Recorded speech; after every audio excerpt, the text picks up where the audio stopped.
Hi, I'm Carrie Cassidy from Project Camelot, and I am here with Cameran Fally, and he has invited us to do an interview with him at this time in regard to many subjects, but very much to focus on the return of Nibiru, or Planet X, the brown dwarf, also known as the brown dwarf, or a mini solar system crossing through ours.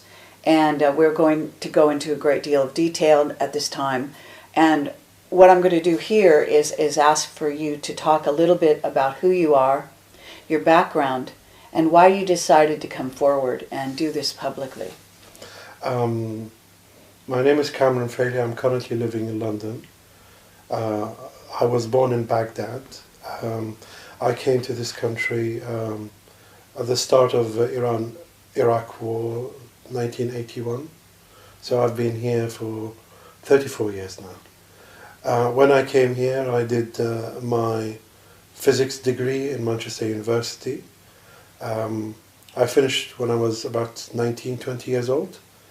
At that time I also studied, but did not take the examination.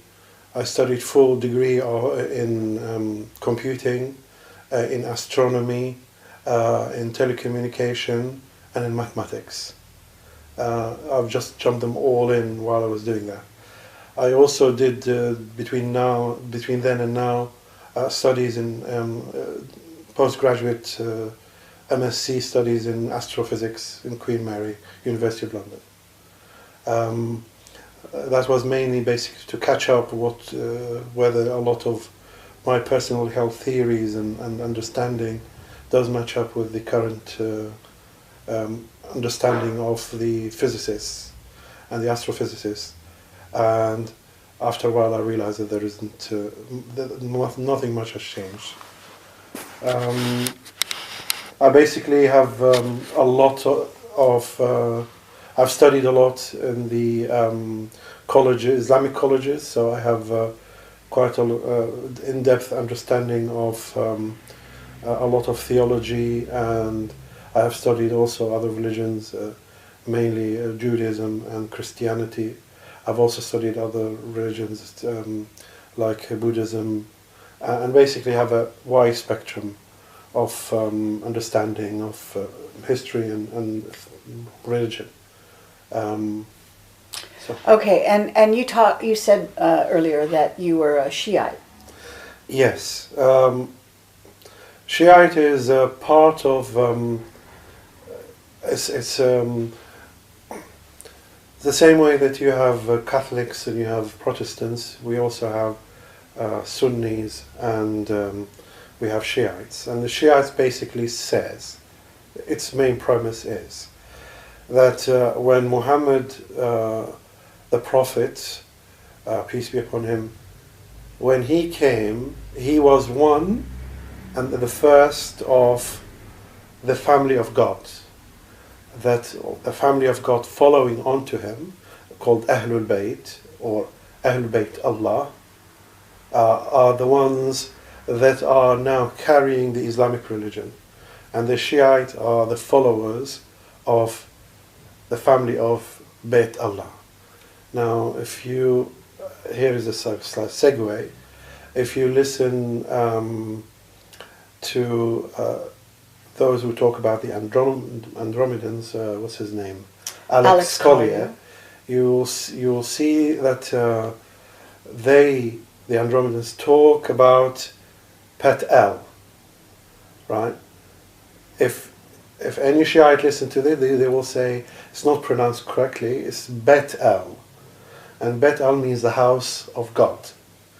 And the house of God, if you ask any Muslim, who is the house of God, they will say it is who the Shiite believe in, which are the family of the Prophet, which is the family of the Prophet and 12 of his followers or descendants, and the last one is called Mahdi.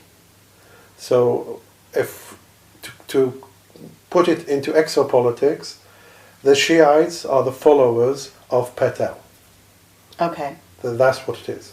And the reason we recognize that is because most of what Alex Collier has said is all written in the narrations from Ahlul Bayt. When they talk about things, they talk 100%. What he's saying fits properly with what they have been saying. Okay. So that's how it's linked in, and Alex is a genuine person. We do recognize that his information is correct. Okay, very good. Now, you,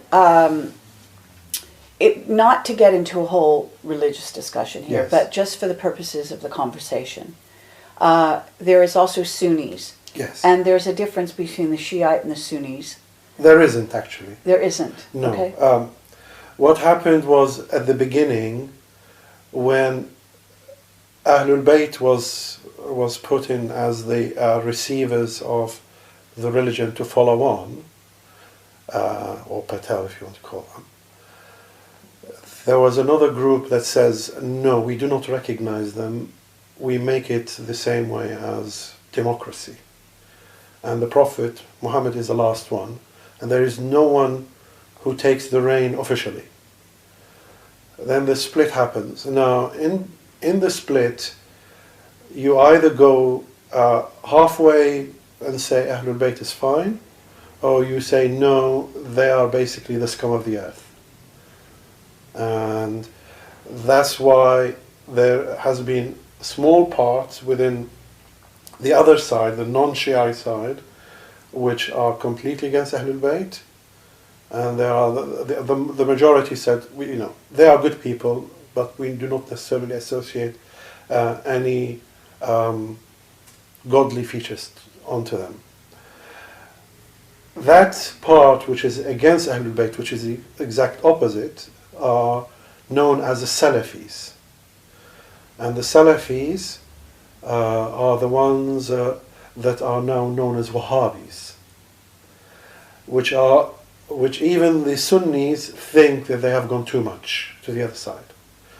So if you think as to who might be the diametric opposite side to Ahlul Bayt, there will be what's known as Wahhabis. Okay. The Wahhabis are the ones that are doing all the bombings and stuff like that. And they are saying that we are the Sunnis. And even when they talk about the Sunnis, they say, we do not recognize you as Sunnis because you are mystics.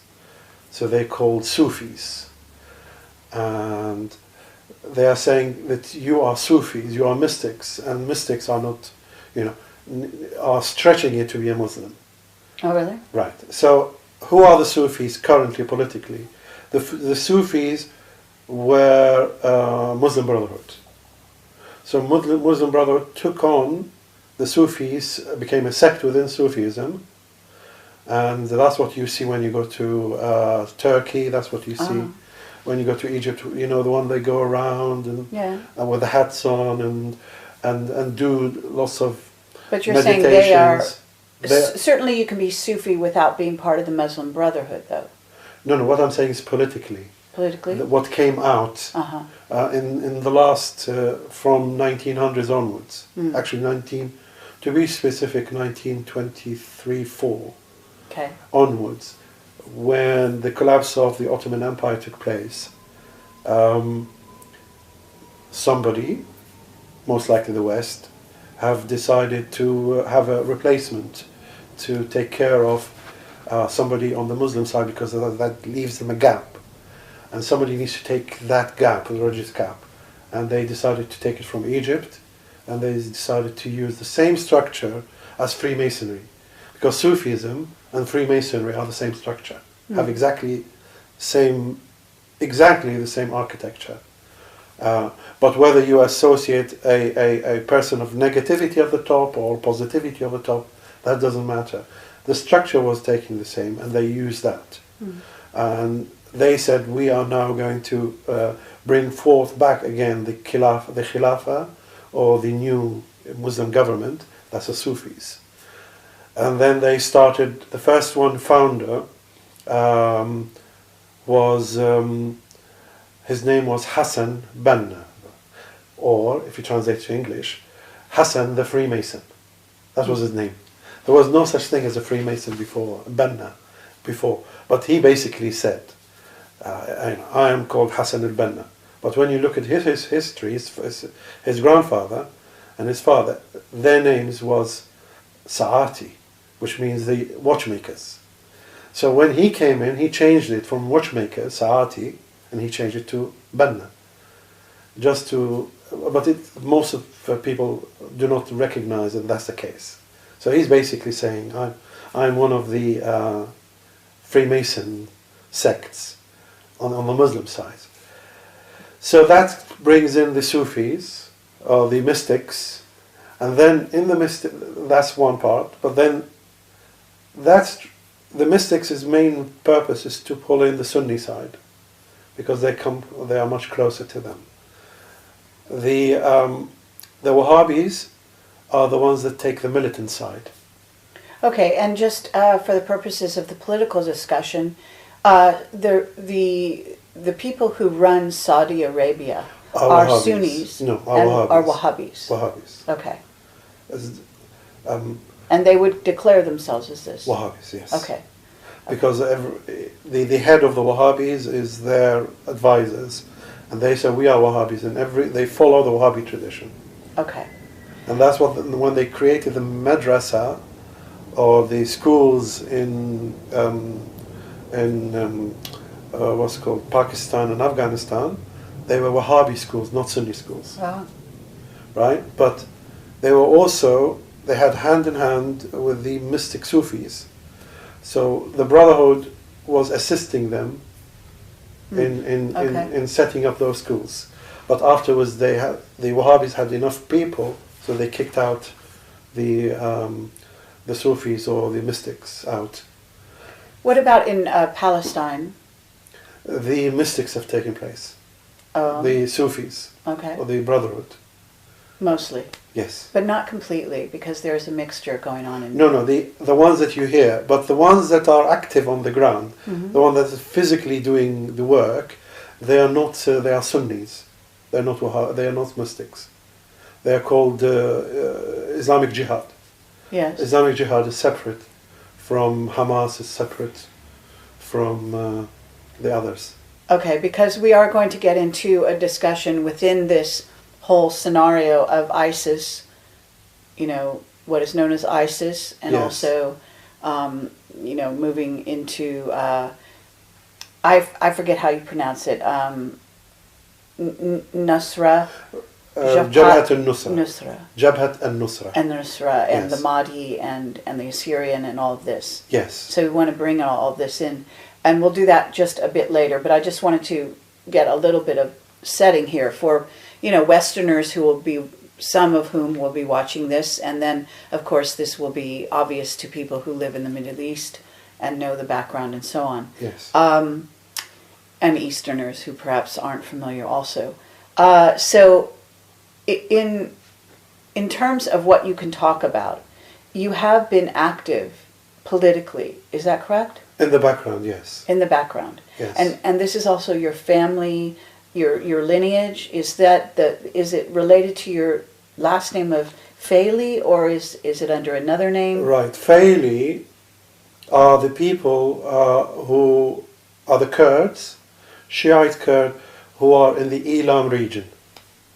Elam at the moment is a city in Iran, but when I say the region, I'm talking about the Elam civilization before the Babylonians.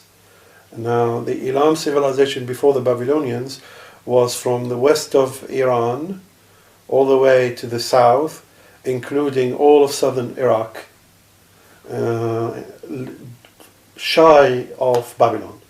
Okay, and so some of this encompasses the Kurdish region of Iraq? Elam region, the old Elam region. So we as Kurds, we do not distinguish between Iraq and Iran. For us, our cousins are here, my father was born here, then his father was born on the other side, and his father was born on the other side.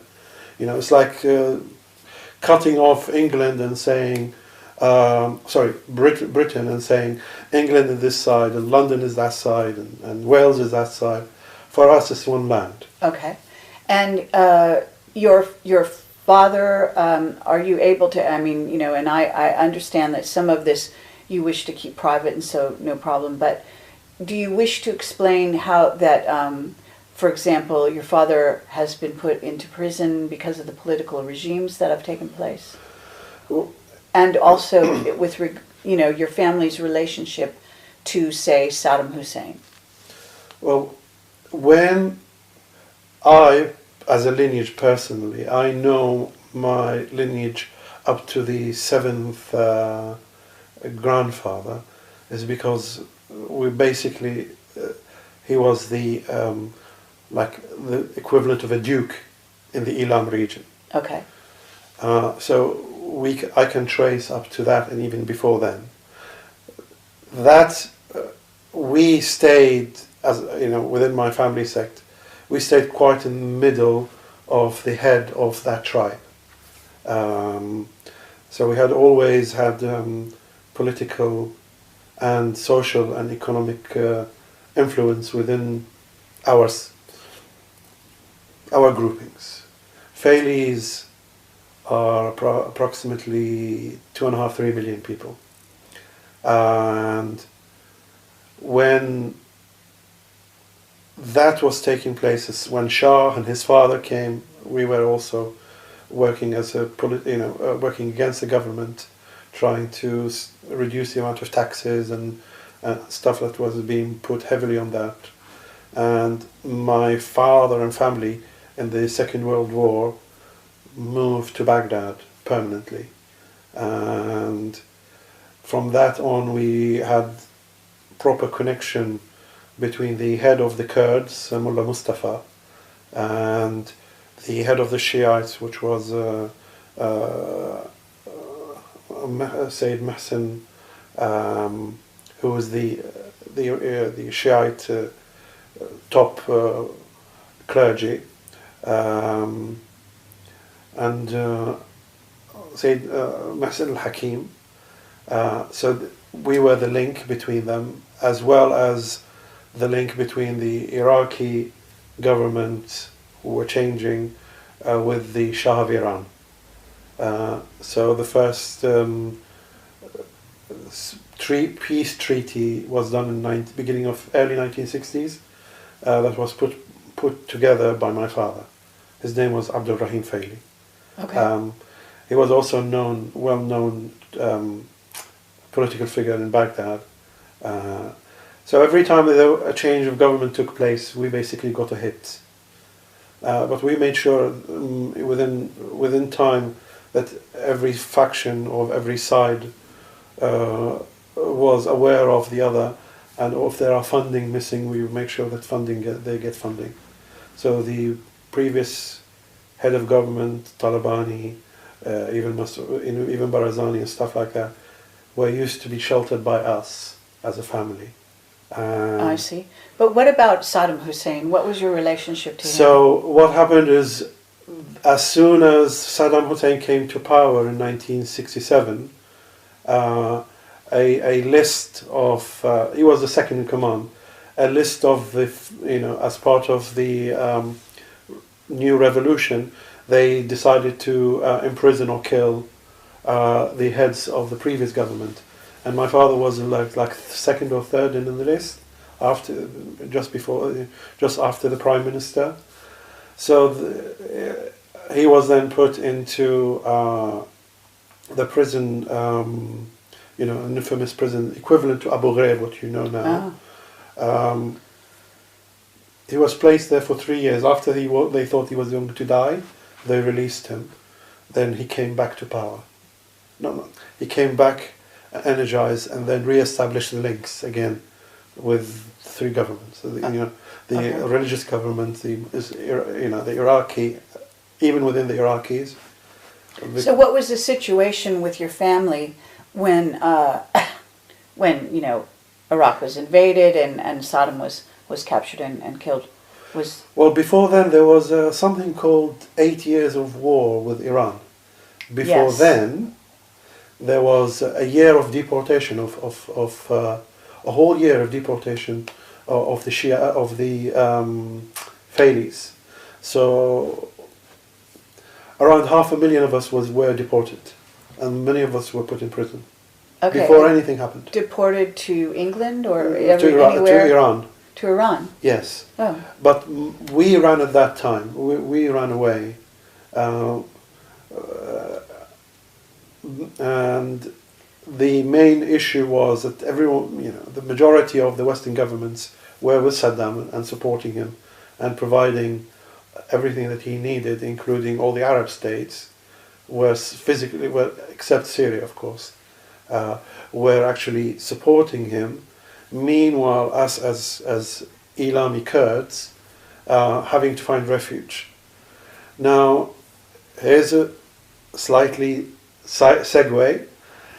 There is, since last year, maybe the year before, there has been something going on called the prophecy of Elam, which basically says that, it's bandied about by the Zionists with books and stuff, picking up stuff from Bible, saying, Elam needs to be hit where its people will need to be burdened upon the whole world, after which then, that's what's in the Bible, it says, once it becomes a burden, the Elami people becomes a burden upon the whole world, after which God re-establishes his throne in Elam. That's what's rare. If you read the books, check up something called The Prophecies of Elam. Okay. Now, what they are saying is, okay, Iran must be hit, the Elam area, our area. Oh. Maybe we should hit Bushara or whatever, and just basically nuclear the whole area. So we can get the Elami people as a burden on the whole world. But making them refugees. Yes. I see. But that has already happened. Well, wasn't there also the extermination using chemical weapons? Yes, that's us. Yeah. Yeah, so we have already been done that. That was already ticked since 1980. Right. So. And wasn't I don't know exactly, but wasn't the United States supplying some of this chemical weapons? I mean, wasn't it Saddam who carried this out? Or was it Iran? No. The stockpile from some European countries, including Germany, was flown to Iraq to take it. It was flown to Israel, and from Israel, Jordan, and from Jordan they took it all. But who actually carried out this this chemical sort of extermination? There was a... Yes, what you have to... Okay. Every time we talk about politics, especially in the Middle East, if you do not put in the religious, bring the apocalypse on, yes, you are missing 2/3 of the picture. Okay. And whoever doesn't do that, let's put it this way: the things that's taking place is religion. Even when the magicians are doing anything, they are, because that's the religion. Sure. Okay. So everything you talk about in the Middle East, from the 1900s onwards, it's all religious. Yes. But they cannot put a religious point on it, because they are trying to push in things like communism, which says there is no God. So they have to cover it with a non-religious doctrine. And non-religious doctrine would be whatever they want to put in, whatever works during that time. Mm-hmm. But if you keep peeling, you get the Zionists, that's a religion. Peel away, you've got behind them the magician. Peel away, you've got the Satanists. Peel away, you see? Mm-hmm. Every time you peel away, there's something else under it. Sure. And then you go in and peel away the last one, you'll find that there are 9 families who are running everything. Okay? Then you put, once you've got 9 families, you peel away, then you have all the ETs. You yes. see? Even when you peel away the ETs, right? Who's behind them? Right? You've got the Patel. Again, the good guys. Okay. So why is that? We can go over. Why, at the end of the day, these guys were left to do what they want to do? We can go through that, and we can go through as we go through the Patel, we're going to go through where we are, what's happening with Elam is why Elam is what's happening, and Elam is not Iran, by the way. It's also south of Iraq. Right. Okay. All right. This is, it's very involved, and there are many directions we can go here because I have certain information in this regard that I want to bring forward and connect with what you're going to be saying or what you have to say. But I also understand that the viewers may not have as much patience as I do, for example. And so what we want to do is we're going to jump into your material now, and then we're going to come back and circle back, and hopefully I can ask you some of these other extraneous questions, and that the people that want to hang on through the end of the video will get more deeper discussions, okay, about this particular area and what's really going on in the Middle East. I want to talk about stargates, etc., okay? Yes, okay, so but at this moment we're going to sort of do a segue. Okay, so we're going to do a segue, and we're going to go to, you've given me a presentation. Yes. Of material. And in a certain sense, this interview is actually focused on this particular material that's going to be posted as a presentation where you can download and look at all of the slides, and it's something like 40 pages, over 40 pages 44 long. pages. 44 pages. And it includes science and some of the step-by-step information so that people can, read along and decide what they want to investigate further, what they, maybe question, etc. So we do have that accompanying this. Okay, so I want to say that. And it was beautifully done by yourself. And then, but to bridge into this discussion, you contacted me, I'm assuming, because of this material. Is that correct? Yes. Okay. So you feel in a certain sense a responsibility of some kind towards releasing this information to the world? Yes, because I had this information for a while, but it was not because people like me have a tendency to know if certain things, if certain actions will have results or not.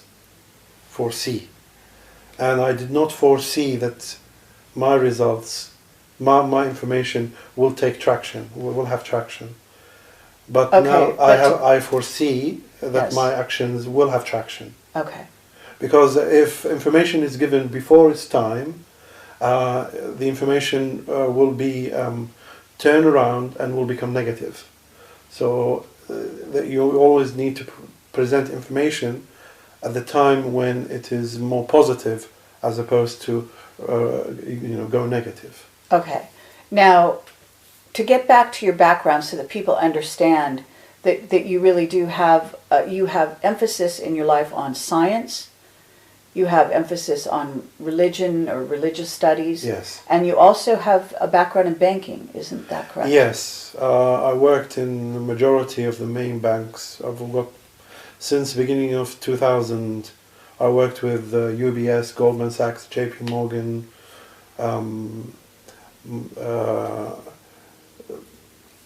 anyone you can think of, clearing houses. I worked in areas which nobody knows that exist, and I was privileged, unknowingly to the humanity, to be able to handle the wealth of this planet without people knowing that I'm able to do that. Okay. So I had access to direct, unhindered, unsurpassed access to trillions of dollars, where even untraceable, they couldn't be traced. But I did my duty. It was a test to me. Here is all the cash in the world. Nobody would know what you're doing. Will you be able to manage it? And I have to say I passed. I basically said, this is not my money. I am here a caretaker, and I do everything possible because I'm under contract. And I will ensure that everything is done according to what I have agreed with. Okay, but what was your capacity, if we were to ask you, what was your actual title in these places? Consultant. Consultant. Banking consultant. Okay. And were you employed, because you can correct me if I'm wrong, if you think I'm wrong, but We understand that the Rothschilds own 99% of the banks. So were they employing you? No, they don't own 99% of the banks. Okay. Their names is on 99% of the banks. Right. And I have no connection to any of the families. Okay. I just go through the normal procedure of you have a technician, you have a mathematician, you have somebody who has a project management experience, and they bring you in to assist in problem-solving issues. Things are collapsing, things are happening. So in transition period, and I'm brought in. But whether I'm brought in to assist to move on, let's say, new system, new banking system, new rules, new legislative, what's called, new legislations that require some input into the risk management, into the custodian management, into the reporting aspect. So see, these are very technical, banking, technical stuff. Okay, but you weren't just there. I mean, you're saying you handled trillions of dollars, but you weren't there to count it. No, but when you're there, for example, if you are in the loans department, yes, where this bank has transacted with this bank with a missing, overnight it needs $10 million or $100 million but it will come, 2 days time. Mm-hmm. So you need then to have established some kind of a loans desk where other members will be happy to loan their funds to assist in the overnight transaction. So then you have access to their funds. So everybody gives you access to all their funds. Okay. And you can start creating new funds if you want to, new banks, new whatever. And so I'm guessing because of you also had expertise with software. Yes. This was this part comes of why, together. because money works. Yes. So now we, fortunately or unfortunately, physicists and mathematicians now do the work of accountants. So there is no more accountants per se in banking. Okay. Accountancy is not used anymore in banking. Mainly physicists and mathematicians. And I was a physicist and mathematician, and I had quite extensive computing background experience and project management, and I don't need much guidance to... I'm a one-man band, basically. One-man show. They can put things moving forward. If a team of 20 or 30 or 40 people needs to come on board, they will come on board. Do whatever. I do my job and leave. Okay. From this perspective, though, here you are about to release some what someone would say is highly controversial information. Yes. And you have this background in banking. Yes. I assume, do you feel that there will be any impact on you, we can even address the political impact on your family, on your banking, ability to do Yes, banking? well, before coming out, I had to... I made a decision. I told the family that I'm not going to get involved in banking anymore. Oh. It's after the TARP money has come out, which is basically it ensured that there is no more real business dealings between the banks. There is no more financial risk between banks, because all risk now is directly between the bank and the government, or the bank and the central bank. So if they need any fund, they go direct to the central bank, not to each other again, not to each other. So there is no more something called financing. Once the fact financing disappeared between interbanking, it meant it became a mafia, basically. If you're not already in there, you cannot get in there. And the financing then is given by the central bank, and the central bank prints money on behalf of the people. So therefore, the banks are making profit on behalf. They're keeping the profit using the people's money. Once that firmed up 2 years ago, that became, that became semi-official. I basically could not see if I can, any penny I earn from working in banking is a legal one, and morally I just had to leave. I left. Okay, is this because of the changing in the financial system and orchestration, so to speak, in what's about to happen? Yes. Because now the financial system is no longer, it doesn't follow the supply-demand model. Uh, it has become mainly to clear up the funds between the West and the East. And it is made to overcome any taxation issues or between the different countries. So they're using all these. I was involved in a lot of transactions where they're using instruments. These instruments hide the transaction to stop it from accumulating tax or or duties as it goes between the different countries. Mm-hmm. So now you have a level of flow of money which has nothing to do with countries. And What does it have to do with? good point. You said that the money is Rothschild. Yes, it's the name Rothschild. Mm-hmm. Okay.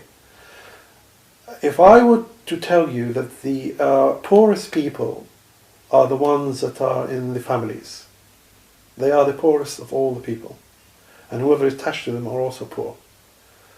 What is my definition of poor is something that you do not own yourself.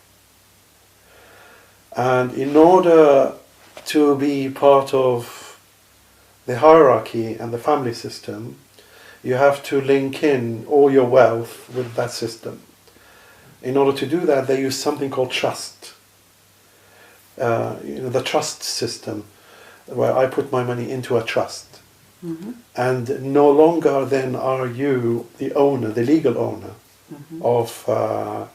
of the money and the funds, and the trust dispense funds onto you. That's why when people have been into those families and run away, they have nothing. Have you noticed that? They have nothing. They come in and they physically do not carry anything. They cannot go in and pull the money out of the bank or even the clothes that they're wearing, that's all they have when they run away. Is because the allocation of the wealth is put in a legal capacity that is not theirs. So, for example, when the Rockefellers came in at the end of 19th century and were joined with the JP Morgans, the primary requirement for Rockefeller was that all his wealth goes into a trust when he dies, and the trust is run by them. And his family then receive funding from the trust. So as soon as Rockefeller died, his children no longer owned anything. So they are then subservient to the trust owners. Now, who are the trust owners? They are the same people who also have their own funding, money, legally given to that trust. So it's like an invisible entity. So nobody actually owns anything. Mm-hmm. So if you are, for example, a doctor, if you are a person and your family pays for you and you go in and you become a doctor, and the doctor goes in and you open a practice, every penny you get is your money. But if you go through that system where they actually, through the education system, where they make you have all the education and they will support you and they put you the head of this hospital or whatever, in order to be part of this, you have to give all your money to them, and you have a trust that gives you the money in order not to be taxed. That's what they're duping them with. Uh-huh. But then, as soon as that happens, that person is no longer owning any of his the things that he is working with. All of the real assets have gone to the trust, Mm-hmm. and he just becomes subservient. He cannot get out of it. So, if we then go back and say, okay, a person, let's use as an example. This is practical example. I'm just putting practicality here. Mm-hmm. You have a Jewish doctor who was helped by his family to go up, and he became a GP, or a general practitioner. You have another Jewish person who wants to use his connection to become the head of the establishment. the Jewish practitioner, doctor who uses family, he owns his money. The other one who uses the network, he doesn't own his money. So if he doesn't own the money, what is he? He's poor. Everyone in that establishment have no access to their funds.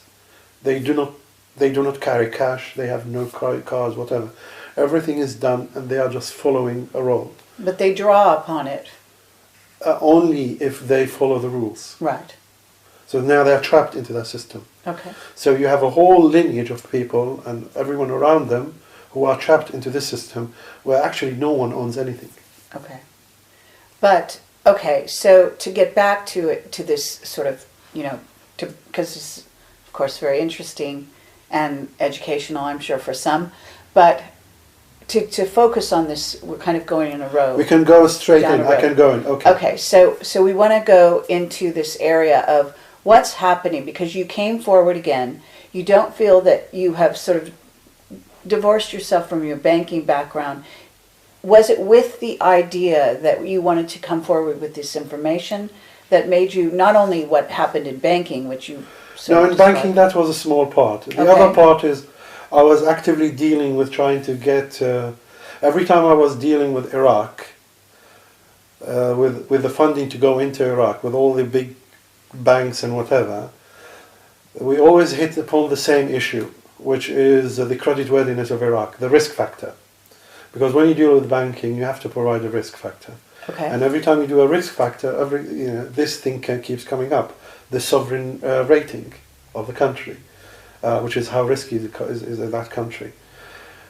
I then dealt with the upper echelons of the government at the highest level for many years, trying to educate them the fact that it does not matter how much oil you have in the ground. If you do not have a credit worthiness and have a credit rating for sovereign credit rating, then that is worthless. You must have credit worthiness outside so funding can come in. You must provide something externally for money to come in as guarantees. They cannot rely on you promising them to get the money, to get the oil out. So I dealt extensively trying with the large banks, trying to put forward ideas, including sovereign,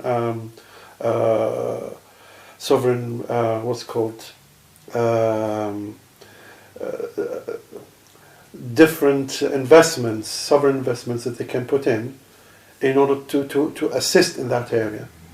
There was also the problem that once you have an explosive amount of exports, you have a huge amount of revenue coming into the country, and if you do not manage it properly, it will provide hyperinflation and it will kill the lower population because the prices will go up, but the limited income people will not be able to afford it. So while this has not happened yet, we need to manage the issue of releasing the money into the country, right? As sovereign. Okay. When I realized the fact that there were blocks keep happening, they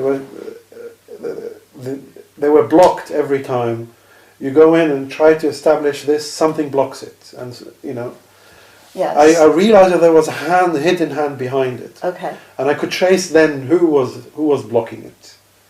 You see? Okay, and who was blocking it? Whoever manages the central banks. Okay? Whoever manages central banks is So in other words, are you saying that they didn't I would like to know how many years this has been going on. 7 years. Okay, for the last 7 years, you're saying that Iraq couldn't establish itself as a credit-worthy country Yes. for investment, outside investment? Yes. As a result of this block that was happening? Yes, because the block was, these things happen through the central bank, and the central bank was set up and managed by JP Morgan. Mm-hmm. Now JP Morgan was using, it has a group, one of the Turkish banks and Canadian banks and whatever, to support Iraq's worthiness outside.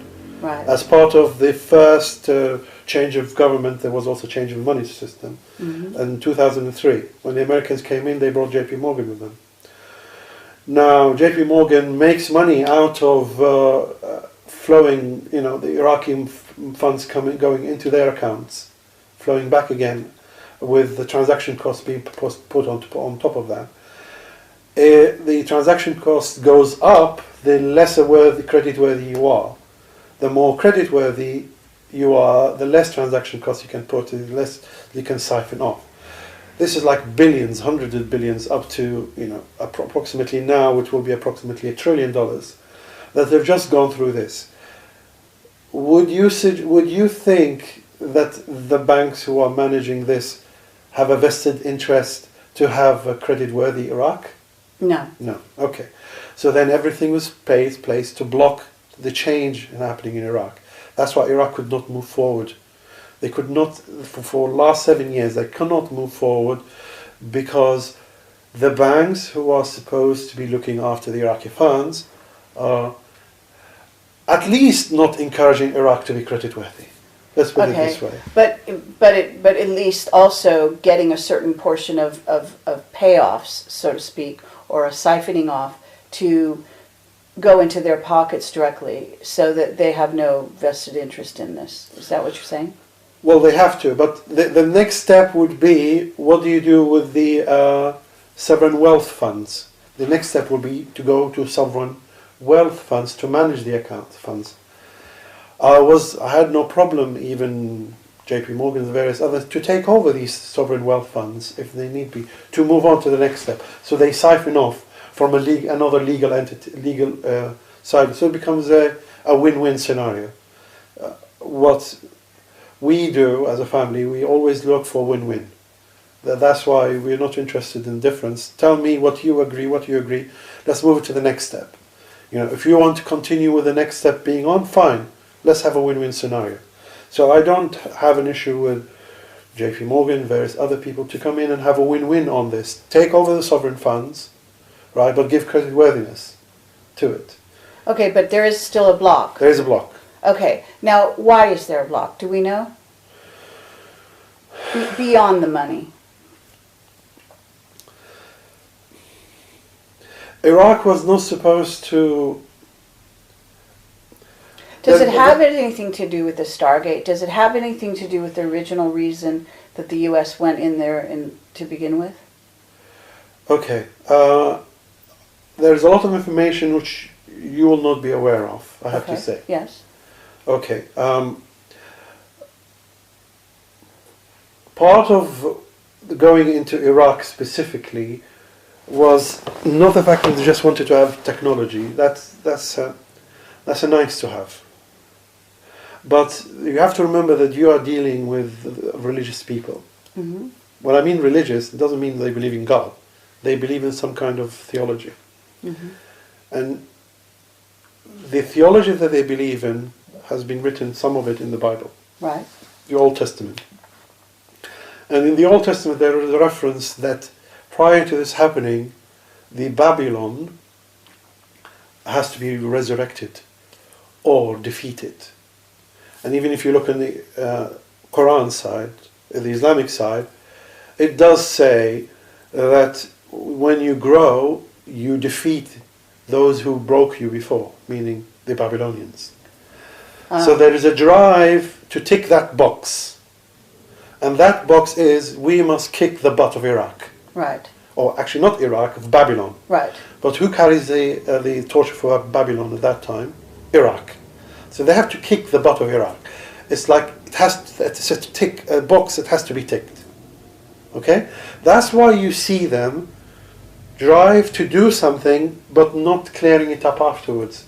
There is a drive to kick butt. Mm-hmm. But there is no drive what to do next. Have you noticed that? Yes. Why is that? It's because the butt kicking it's part of the scenario for Armageddon. Yes. Yes. So there has to be butt kicking whoever is Babylon. Okay. So they've but done that gets back to the ET relationships. Okay. It does. Well, it does, but it just grows more, yet another things. the ET are knowledgeable and do have access to material that is actually God material, real material. I'm not talking about material as in things. I'm talking about even prophecies or texts that are holy texts. They do acknowledge holy text in a certain level, but in another level they use that holy text to work within it to achieve their ends. Yes, Okay. and let me say here that, you know, because we interviewed Leo Zagami quite some time ago, and he was part of the P2 Lodge, and I don't know if you've ever seen that interview. Yes, I've seen it. Okay, so he was revealing some of this. In other words, that the Illuminati side, what we call the Illuminati, have a vested interest in seeing Armageddon take place and working within it, and they will actually make it happen if it doesn't happen on its own. Yes, so I'll now go into what my understanding or what I have been of the teaching of Patel or Ahlul Bayt. This is the teaching, and I will explain to you how it comes out in this one. They basically teach this: that time is created backwards. The future is created first and unravels in the past. The time in the future asks the past, give me this material, I want to manifest this material, give me the preconditions so I can exist. So it then passes a call saying, here's my purpose, give me the actual causality of it. And what happens is every time it goes back in one era, it solidifies that era and moves on to the era before it and sees if that era is fully solidified, it stops there. If it's not fully solidified because there are still more causality necessary, it moves on to the next era. And it tends to do it according to 20,000 year cycles. And the reason is because it fits in very well with the size of our galaxy. The size of our galaxy is 100,000 light years wide. So it does things in 100,000 light years. So it fits the galaxy. And when it cuts it into 5 parts in 20,000 years. So 100,000 years from now, 20,000 before then, which is 80,000 from here, and then 20,000. What happens is, in order to solidify anything, what they say is we put words that are immutable. That's called the prophecies. Okay. We put words that are immutable. That word becomes the anchor to move on to the next step. And then we pass on through this our prophecies, or our words that are anchoring. The Bible, part of it, the first part of the 4 Torah, is an anchor. Quran is an anchor. That as you go for the future, you'll find it actually unravels that way. Because that's how it's built. Okay? Now, as it comes to an anchor, what happens is a block is placed from the future side and the past side. That block acts as a funnel. And in the funnel, you are not allowed to view into it, and you're not allowed to view out of it. And in the funnel, everything that's happened go in like a rope and go together inside the funnel. You think then they're going into the same place, but they're not. They're going into a very close area or proximity. That's what you have the timelines. Yeah, I was going to say. The timelines never disappear. What happens is they go to proximity so much that the effect of it is the same effect. But then later on they get split.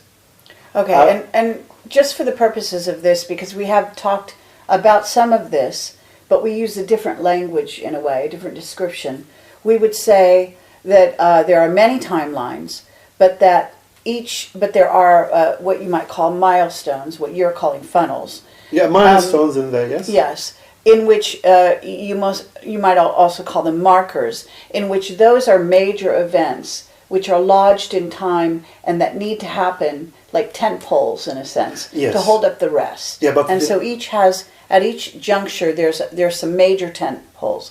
There are many timelines. Each one contains bits of these markers, but the markers have to happen across the timelines. Yes, but when it happens, it also happens sequentially. Right. And when it happens sequentially, you can think of them as funnels. You can think of them. The word we use in Quran is we have put in gates. It's called gates. Okay. Before them and after them. These gates ensure that the flow of all actions go between these two gates. And in between those two gates, the Quran says, we will not allow them to see in or out of it. Right. The gate in here, in this world, in this time, started 2012. Yes, and that's when, for people, remote viewers stopped being able to see. If you paid attention to remote viewers, they often said they couldn't see beyond a certain point. And that's what happened. Before 2012, they could see up to 2012, but they couldn't see beyond it after a certain point. So when it comes through this funnel, what happens is the true purpose of the timelines are revealed. Okay. The reason is, if the purpose of the timeline is revealed before then, they will get adjusted to it. Mm-hmm. So then inside it you have then all the revelations necessary, but you cannot predict what happens inside until you go in. When you go in, then your predictions are accurate. Okay. But when you're outside, your predictions are not. So when you have a time sequence inside it, you can say, okay, these are the major events. The major events now we are inside. I am now permitted to say these events are likely to happen now. Okay, and we are inside right now. Yes, correct? because before then, our Patel or Ahlul Bayt said, until this time, anyone who says, until this event, which is the ISIS, when the ISIS came, exactly those what they say. Before ISIS, that's what they said. They call them Sufyani. Before ISIS, excuse me. Before ISIS, any predictions you make is wrong, and we basically refute it. After ISIS, you are permitted to make predictions. But why ISIS? I mean, we're not talking about the goddess Isis. No, ISIS is the culmination of everything that is exact polar opposite to Patel, the Ahlul Bayt. Okay. Patel is all giving, all forgiving, all merciful, all spiritual. Whatever is all in the good side. Okay, can we describe Patel a bit more?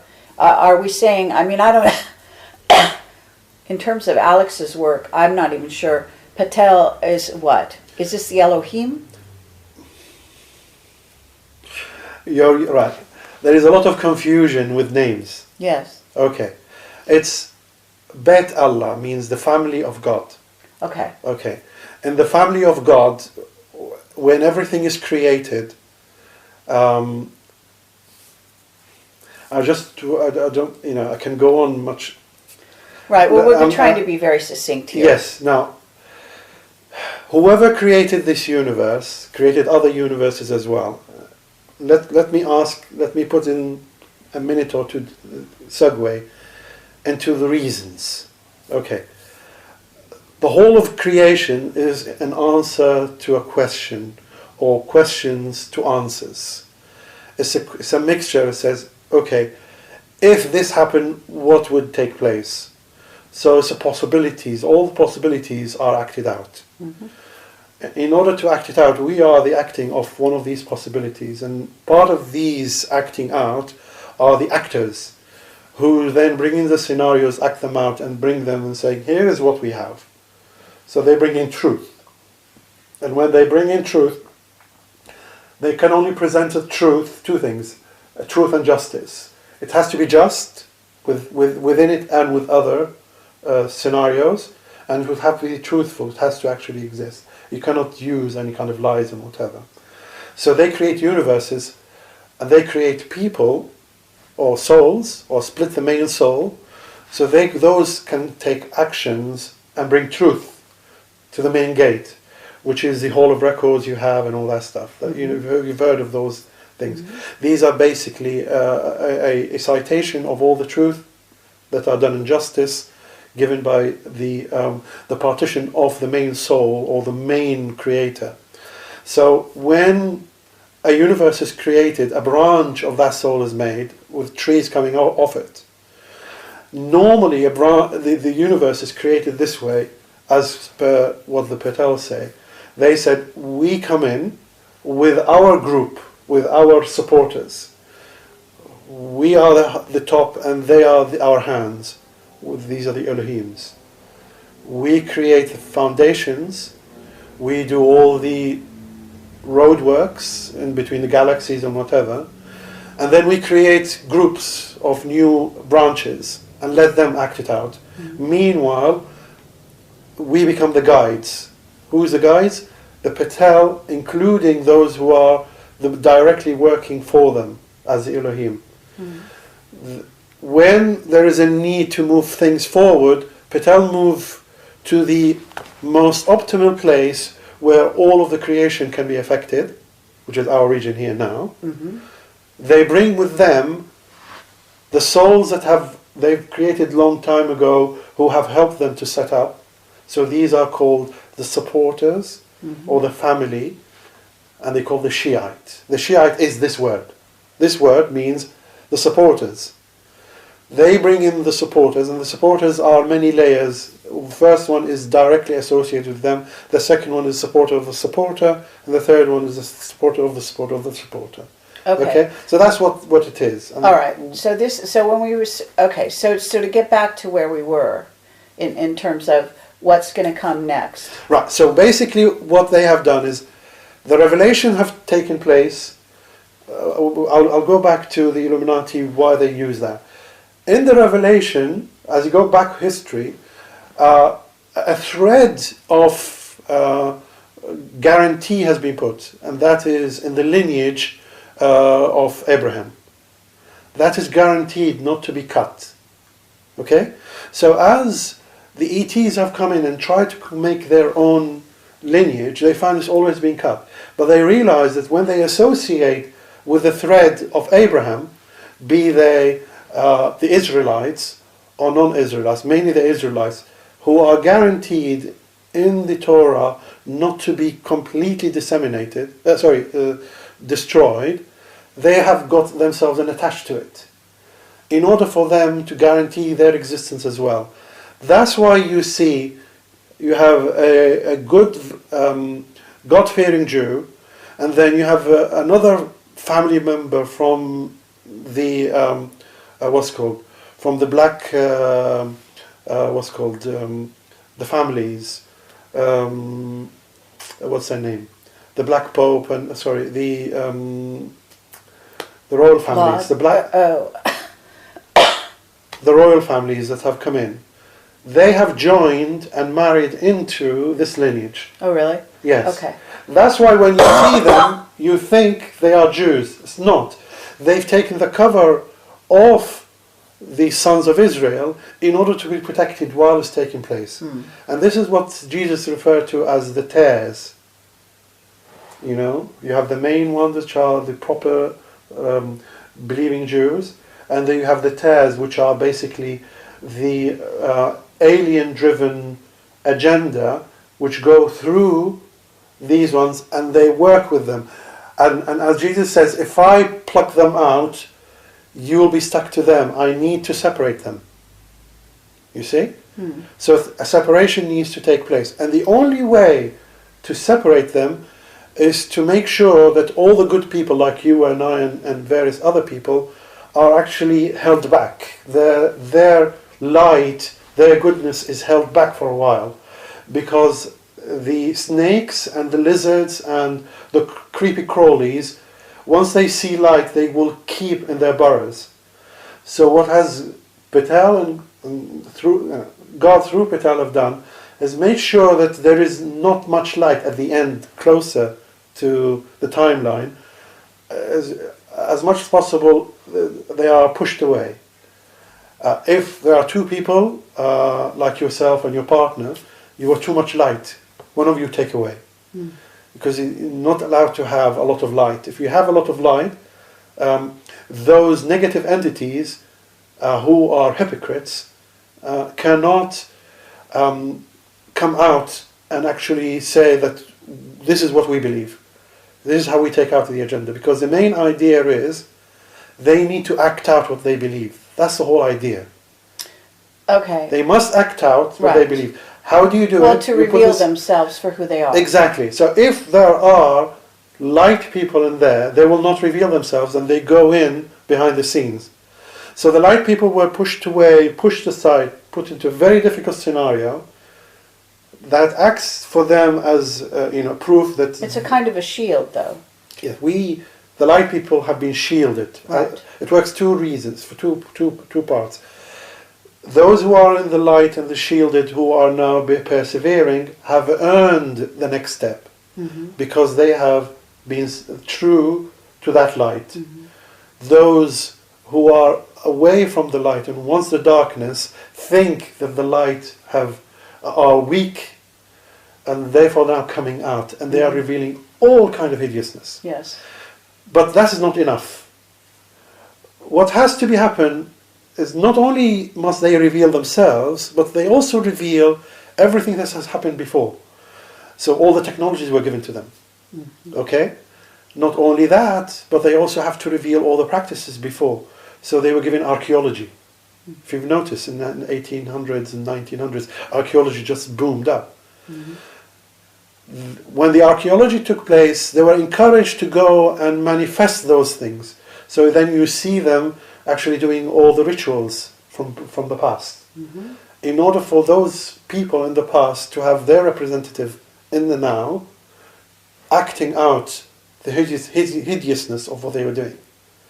And having people who will say that we are associated with them. That's why they went to Iraq to get the artifacts. Right. Because the artifacts is the physical representation of the past, people in the past, and that gives them the authority to say, we now represent them in the past. That's why God allowed them to have all these artifacts to come in. Allowed them to also have all the scriptures to go with it, telling them how to do what they are supposed to, what they did before, so they reenact them again. So they encapsulate that one. So now, if you say, is Babylon created? Yes. Babylon says whoever does the act of Babylon takes the artifacts of Babylon, enacts exactly the same rituals as Babylon, has the same attitude and behavior as Babylon. This is Babylon. Then all the demons and all the aliens and all that follow those artifacts because they are physical. They know what to do. And if somebody says, I'm your long lost slave, now I'm back again, why not? Everyone shifts to them. Do you see the scenario going? Yes. That's what timeline 2 was. Okay. Which was basically the splitting of normal people, the splitting of the tares, where normal people, decent people, will keep going on line 1. Yes. The light is dimmed. Timeline 2 is given more ability to start enacting things. It took them 250 years, I know. But that shows how deep in the black they were. Right. For 250 years then for them to come up. And Illuminati is just a manifestation of that. Okay. Now, because this is very well said, okay, so thank you for that. But at this point, just for the sake of the listeners, we need to tell them what it is you are saying is going to happen that involves the return of Nibiru, why the brown dwarf with the mini solar system in essence, and so on, how it going into the physics of what's happening in your slides kind of. Yes. We have to make a transition now, and then we will tie it all together. Okay. The two timelines now have two societies. One you call the breakaway society. Okay. The society of the breakaway were encouraged to go underground. Okay, let's agree names. If Nibiru is a problem, Planetex. If Planetex is a problem, call it Nemesis. If Nemesis is a problem, call it Mini Solar. These are names. So it doesn't matter historically who the name is. I tend to call it Planetex because it doesn't have lots of baggage associated with it historically because of the Nibiru race or whatever. That's why I use Planetex, is because it doesn't have historical context to it. Okay, but you do agree in terms of physics. Yes, that I'll go to the physics now. A brown dwarf with some. Yes. So in the physics before then, let's go to the physics of the two timelines and how the physics then works out. The planet X or Nibiru, whatever, is coming and is threatening them. They cannot go anywhere. So they built in their own habitation. Okay, separate. wait. Planet X is threatening who? It's threatening the solar system. Planet X has a thick atmosphere that is boiling off of iron oxide. That iron oxide is heavily electromagnetic. It interferes with electromagnetism. It also interferes with light, and it also interferes with what's called Stargate technology, teleportation, anything to do with space, anything to do with even viewing in other realms, because it has a dispersing of electromagnetic material. That change in the magnetism in space causes disruption, which for them, as was very succinctly put by Henry Kissinger in January, which was the most important speech ever made in the last 10 years, where he put this word in as he went in front of Congress. He said, which is very, very important, the old order is in flux and the new order is uncertain. That's what he used. Which basically means we've done something that's now moving, the old order, and we cannot predict anything, we cannot see anything, and all our predictions is gone. One of the reasons is as Planet X comes in, that electromagnetic change in space, as the dust is thrown out because of the iron oxide, that's blocking everything and blocking their control. You cannot send you cannot have a flight in the air because of all the dust that's coming through. And Quran doesn't call it dust; it's called smoke. So I'm calling it smoke in my presentation, but I'm saying dust because maybe that's much more understood in the English language. As it comes, they are unsure what to do. So they built the underground bases. Since the 1980s, they started huge one. That is their shelter. They could not go in space because in space also on the other planets they are blocked out. So they have their shelter there, they have their shelter here. And that is... One moment. You agree that this is a return. In other words, it's a mini solar system that comes through every 26,000 years? 3,600 years. 3,600. Yes, the same events were catalogued during the exit of the Israelites from Egypt, and the same one from Iraq as well, 3,600 years before then. Okay.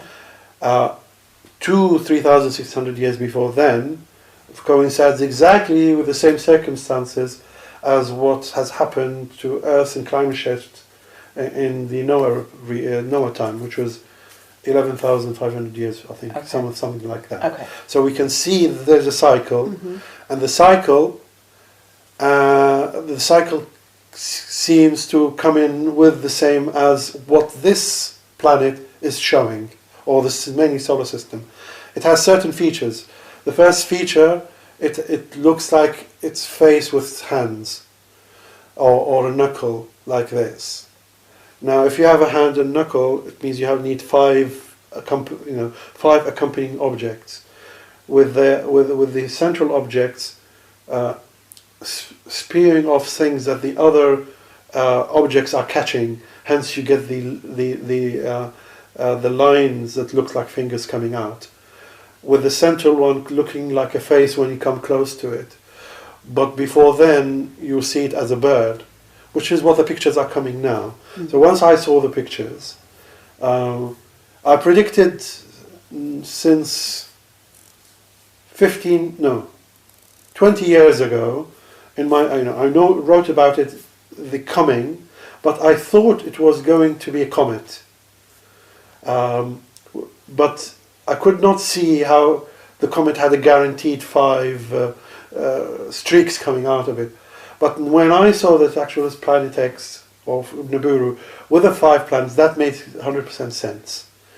I can also see why we have climatic shift is because of the material inside it, which is iron oxide, which is very interesting. It is a very, very fascinating particle or material, nanoparticles you can do. Okay, just to hold up right there, because you're saying you could see 20 years ago. So let's talk a little bit here about what you mean when you can see. Are you feel that you have a foresight? You are psychic, or what right. do you feel?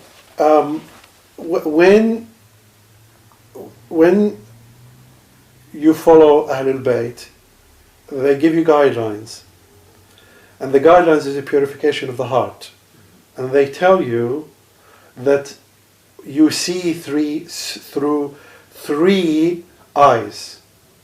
The first eye is related to witness, so it's the physical eye and the hearing. When you hear the sound, your senses, your physical touches, that is you're witnessing something. That's the first line of information. Okay, so that is the first level. So you see through the eye, then you see through hearing, and the hearing is the information coming in through your senses, including the sight, coming and making information, pieces of information. So that is called hearing. And the third one is through your heart, which encapsulates, it has its own eyes, it encapsulates what you have been able to break down in information, and it encapsulates also what you physically saw as with your eyes, not with this eye, but your insight. Okay. Now, remote viewing is split into 2. One is remote viewing, and the other one is remote hearing. Remote viewing uses the senses and the eyes in the senses, and is able to just use that eye to go into look outside and also look into the Akashic record. The Akashic records is a temporary, call it random area, memory RAM area, which as soon as you switch it off, it goes away. It is basically a current commentary as to what is expected or not expected to happen in the near future, and what has happened just in the past. So it could easily be taken off and not. That is what you're seeing in remote viewing. The next one is remote hearing, which is basically information is being passed between the actors. And you can hear with the actors, there are orders going back and forth. The next one is to be able to see with the heart's insight. And the heart's insight sees that level and that level, as well as what is actually written that doesn't change. Right? Through meditation, or however you want, we have our own way of connecting through the higher self to the petals. Ask them, can I go into remote viewing and use that? I was strongly told, why would you degrade your ability to foresee things when we have given you the highest of foreseeing? Right. Because when you do remote viewing, you do not get the wisdom. When you see it through the heart, the eye, the sight, you see everything that is in physical as well as spiritual. Sure. You also get 2 things. You get the wisdom as to why it is done, and you also have the ability to change if you want to, because you become a participant and you are physically able to go in and change stuff. That's what they call quantum, the ability to manage quantum level probabilities. Yes. Because I can only do that on the heart level. Okay. So I have been given some abilities in that area where I can, if I wish something, I can change it because I use it through the heart. I'm now part of that group, and you negotiate and talk to them and say this is this, and they say it's a communication going back and forth, and in that communication you are giving the okay, you change, and circumstances will change, or you're told you know at this moment we take over, and you just back off, but the wisdom is given to you. Mm-hmm. Yes. Okay. Very good. Very nice explanation of this. Okay. So this is your motivation. Your motivation is coming from your vision through the heart, ability to see back 20 years ago something coming, gradually getting more information about it. Yes. Now, the information, part of the training that Patel gives you is the ability to see the future. And the more you are able to live with it and not try to change it for your own sake, the more is given to you, and you are able to see lots of things.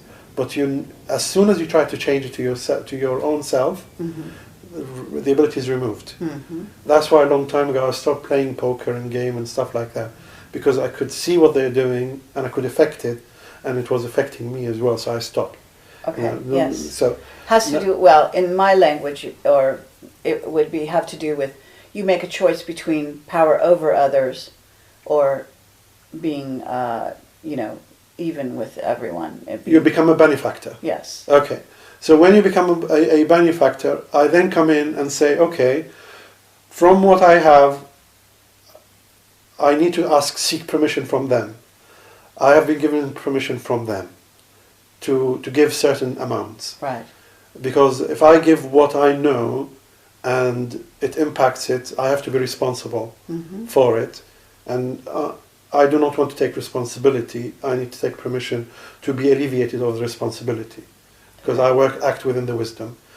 Now, when I come in here, the majority of people will not believe what we're saying. Mm-hmm. What I'm coming out here is people like you and various other people who are managing societies to have an idea of what's taking place. Because if you have the heads understanding what's taking place and not running as headless chickens, at least the society that aligns with them have a more stable grounding. Mm-hmm. And basically then you make choice what you want to do with this information mm-hmm. as you give it to others, because you are in the knowledge, others are in the knowledge, and each one in their own area.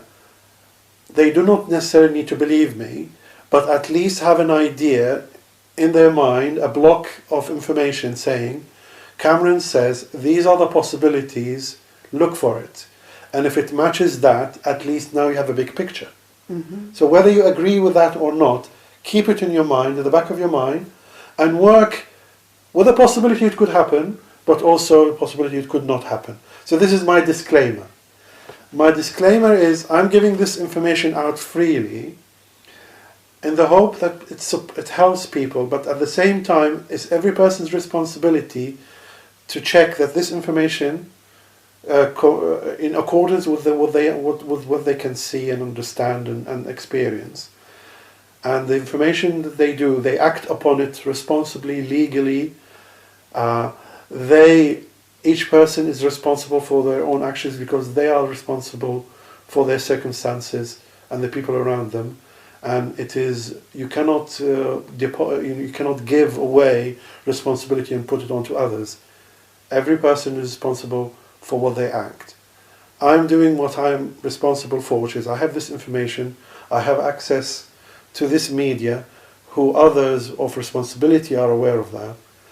I have come here and spoken because I have seen, this is the main purpose, I have seen that the preparation that the preppers are doing is not enough. They are assuming certain things. Mm-hmm. And this is the preparation that needs to be done. What if I tell you that when Nibiru comes or Planet X comes, it's going to be flooding most of the places? Would you then change your preparation so it will be waterproof? What if I tell you that the sun will not shine for at least a year? Would you then change the preparation for planting a garden, vitamin supplements, vitamin D, multivitamins? Would you go and purchase more stuff related with light and heat than if you did it with other things. Mm-hmm. Well, if I tell you that when this comes, there will be no money, not even gold will make any things, would you then go and replenish your food supply and will actually look at your neighbors as your friends rather than look them as your enemy, and where you need to protect yourself? Would you use guns or not use guns because of that? This is a kind of motivation. There needs to be a slight change in what you're doing. Now what you have is, as Planet X Nibiru goes around, it's actually now, as we speak, is spreading along the inside and the outside of the solar system, all this iron oxide clouds, or smoke as Quran calls them. As it comes our way, we will be able to see it some stage behind the sun coming. So it will be appearing during daylight as a star. My understanding is the first viewing of that, and every person will have to do their own research, but I can give you what I have researched, and this is my understanding. My understanding is December time this year, 2015, we will see it coming distinct from the sun.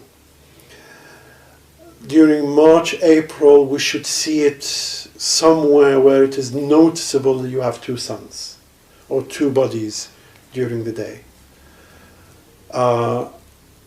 This is throwing off clouds left, right, and center. As it comes to Ramadan time, which will be what the prophecies say, that during Ramadan there will be a period where the sun and the moon disappear out of sequence, not in the right time, but they will come back again. So that is the sign to look for. That will happen 2016. Ramadan starts in June, ends beginning of July. So that goes away. There was a big thing which I couldn't properly understand in Quran, which talks about this in Surah Dukhan, which means the smoke, the chapter of smoke. What it says is, before this, it says, and the people were unsure and were playing. So a long time ago, it was quite clear, it was some kind of, the playing was some kind of an event that was worldwide event, everyone was playing. So I marked it either as the Olympics or as the World Cup, the Soccer World Cup, the Football World Cup.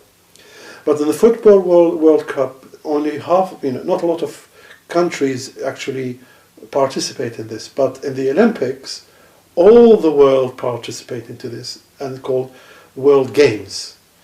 And these games happen to be in Rio this year, 2016, in August, starting August 5th, I think, to 21st or something, somewhere along that. So if you go to the Olympics Rio, you will see it starting from the 5th to there. Now, Quran says, while the smoke comes, they are playing.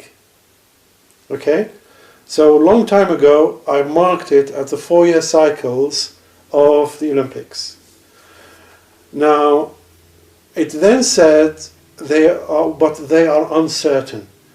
Now the Christians and the Jews take this, and they have manipulated this, and they are saying they are uncertain about their religion. And this is what I also assumed for a long time, that their uncertainty that they bring in was by destroying all the religions, people will not be sure about God, so they are uncertain about God. But when I saw the pictures with the 5 planets, it came into my mind, they were not uncertain about religion. They were uncertain, or will be uncertain, about the event and what will happen to them. Because what happened in the event, as the Nibiru comes, or Planet X, and spreads its wing, the dust temporarily blocks the light from the sun as we are seeing it. That then brings darkness to the sun and brings darkness to the moon. So it will be 2 or 3 days. But meanwhile, the Earth is shifting, moving into its orbit. And as it moves, the sun comes back again. So then people will be uncertain what has happened. Will it come our way or will it not come our way? That uncertainty about their own future and how the Nibiru or Planet X will interact with Earth, that is the uncertainty. So you have an uncertainty then, and then you have the playing of the games that fits perfectly well with what Quran is saying happens. Then I saw some, I wasn't sure exactly at what point the hit will take place, or the event where the sky will completely cover, which what Quran will say, it says completely cover and overwhelms all people. Now the question is, as I was looking up into the Camelot, and there was a date given that was to do with a possible a biological release that took place during August time. Do you remember me talking to you about that? The timing. So basically it was in one of your reports that one of your insiders was giving a biological attack worldwide. That's what's catching me. How can you have a worldwide biological attack? A biological attack worldwide happening somewhere on the 8th of August or something like that. And I said, hold on, when is 8th of August? Bang in the middle of the games. Okay, me knowing that they cannot do that, they cannot have a worldwide biological because it will affect them primarily. I then came to the conclusion, and also checked in various other ways, that it's correct. This is the timing when the world will be covered totally by the smoke or the dust from Nibiru. Okay, so we will not see the sun. I thought you had said originally, I took some notes, that something was happening in June of 2016. So is that when, if I understood That's it, Ramadan. it comes in, but it actually covers the sun and the moon for just 3 days at that time. Then you're saying it comes back in August and covers it for how long? Right. The edge of the smoke or the dust coming our way, the edge at June, which is Ramadan time, just overlaps our view of the sun. It's taken its own orbit. It has its own elliptical orbit. Meanwhile, we have our own elliptical orbit. So as we move, it takes another 2 days to go above us and then cover us. I see. But as it covers us, it has already covered all the way around. So you're saying it's going to continue, it's going to start before August? It has already done. It's already now spreading, but it's spreading behind us. So it's now, even if it doesn't come on an August way, within 2 or 3 months we will go into its trail as it went in. Okay, so, and you're talking about, again, this period of time in 2016? Yes. Okay. So the games, sometimes the Olympic Games, by the way, have preliminary games, like I think it has to do with the skiing that happens in June. You know? Yes. I'm just saying. It's possible. Yeah. What I'm giving here is data points. Okay. And with the data points, as you go in, there's lots of things hitting at the same time. Sometimes the first scenario come in fits the first data points. And then, this is the thing that the scriptures say about the exact timing of this. It says, no matter, especially for Jesus, when he comes down like, what's called, like a thief in the night. This is what it means, physically. It means God or Jesus, whoever is in control, takes perspective in all the possibilities that people think of. What do they think? What do they think are the likelihoods? And that is mapped. And then Jesus or God chooses a time when nobody is expecting. So no matter what you choose, that goes into the formula that says Kameran chose this, therefore it must be this. So I'm now giving you the first outline prediction. You might come back to say, here's a surprise you didn't think of. The Olympics happens a week before. So a week before could be the case. You see? So Sure. what I'm basically saying is anything middle of 2016, expect to be surprised one way or the other. But eventually, whether it's going to be bang in August, just before August, just after August, depending how it is, you will be surprised as it comes in. Okay, now you're saying, just to get down to the nuts and bolts, just so we can get through this part, basically, this is the passing of this mini solar system, Nibiru, etc., the red dust, and you actually said that in a certain sense, there is going to be a pole shift. Oh, I haven't said on this one. And Okay. it is actually, the red dust will protect us from the light of the sun when the magnetic field goes. Yes. So now, what's happening with that? Why is it here? Other than the fact that it's actually a reset on a social level to us with the world government and whatever. If we just look at it on a planetary astronomical sense, you cannot understand this unless you have what I have termed a new science, and the new science I called Astro-Planetology. And Astro-Planetology says that every planet or object that's orbiting, and suns and stars and the cosmos are actually living being things, and they interact in the same way that you and I interact. We talk, we walk, whatever. They also talk, they walk. They need sometimes a car wash, this coming in and clearing us. Sometimes they need to align certain things. They flock together like birds. They swim. They do those things. You need to think of it this way. When you think of it this way, you said, okay, what is happening to the sun? The sun is going through the galaxy, the plane of the galaxy. What is different in the plane of galaxy? Above it, the magnetic field is going one direction. Below it, the magnetic field is going in the other direction. How is the sun moving? It's using its electromagnetic arms, 8 of them, right? And moving, you can see it through the sunspots. It's moving, and if you match it with a living being like an octopus, an 8-armed octopus, it's exactly the same way it's doing it. It's vibrating or pushing in a wave which is like an octopus wave, as it swims. So that's why I'm associating octopus to the way the sun moves with its 8 arms, with its 8 magnetic fields. It's using it. Now, if it's using magnetic fields and it's also using a lot of currents, the current with the fluctuating magnetic field gives you electrogravitic, which is what they use in spaceships or whatever.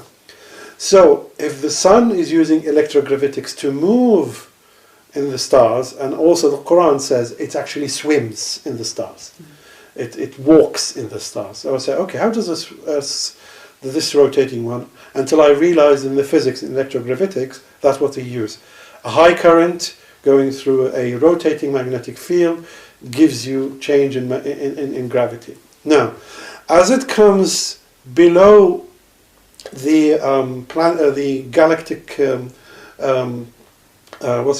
plane, it then will see that the flow of magnetism going the other way. So it cannot use the same way. It has to switch and do the other way. It has to switch its arm, make negative, positive, positive, negative, to be able to continue swimming in an opposite field, direction in an opposite field.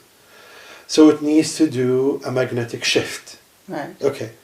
But if it does a magnetic shift, all the other planets are also using rotating magnetism with current around it, and also the sun helping by throwing all this ejector and all these streams of energetic particles, and the Earth is capturing that, and it uses that, interacting with Earth magnetism, and then the Earth has 2 magnetic poles, and it uses that just like a rayfish or whatever, flapping along. Now, if the sun has shifted magnetic poles, all the other planets who are catching up, like a flock, will also need to catch up, and we need to shift. Okay, but in order for it to shift, the magnetic field, it has to collapse first. Meanwhile, the sun is baking them. Thus, the Earth and the other planets don't care of what's happening on their suns, but the Creator does, because that's their habitat. So the Creator, guess what it does? He sends a blanket through this mini solar system and basically says, poof, no more sunlight. Now we are protected from the sun. Meanwhile, here's iron oxide. If it falls in your atmosphere, it will burn and it will give you heat. So it will stop you from freezing. Right? That's what meteorites do. As the meteorite falls, you see all this white light coming off. That white light is microwave and infrared. It basically will burn you if you are in that direction. Mm-hmm. Okay. So then the planets will need to switch. But before the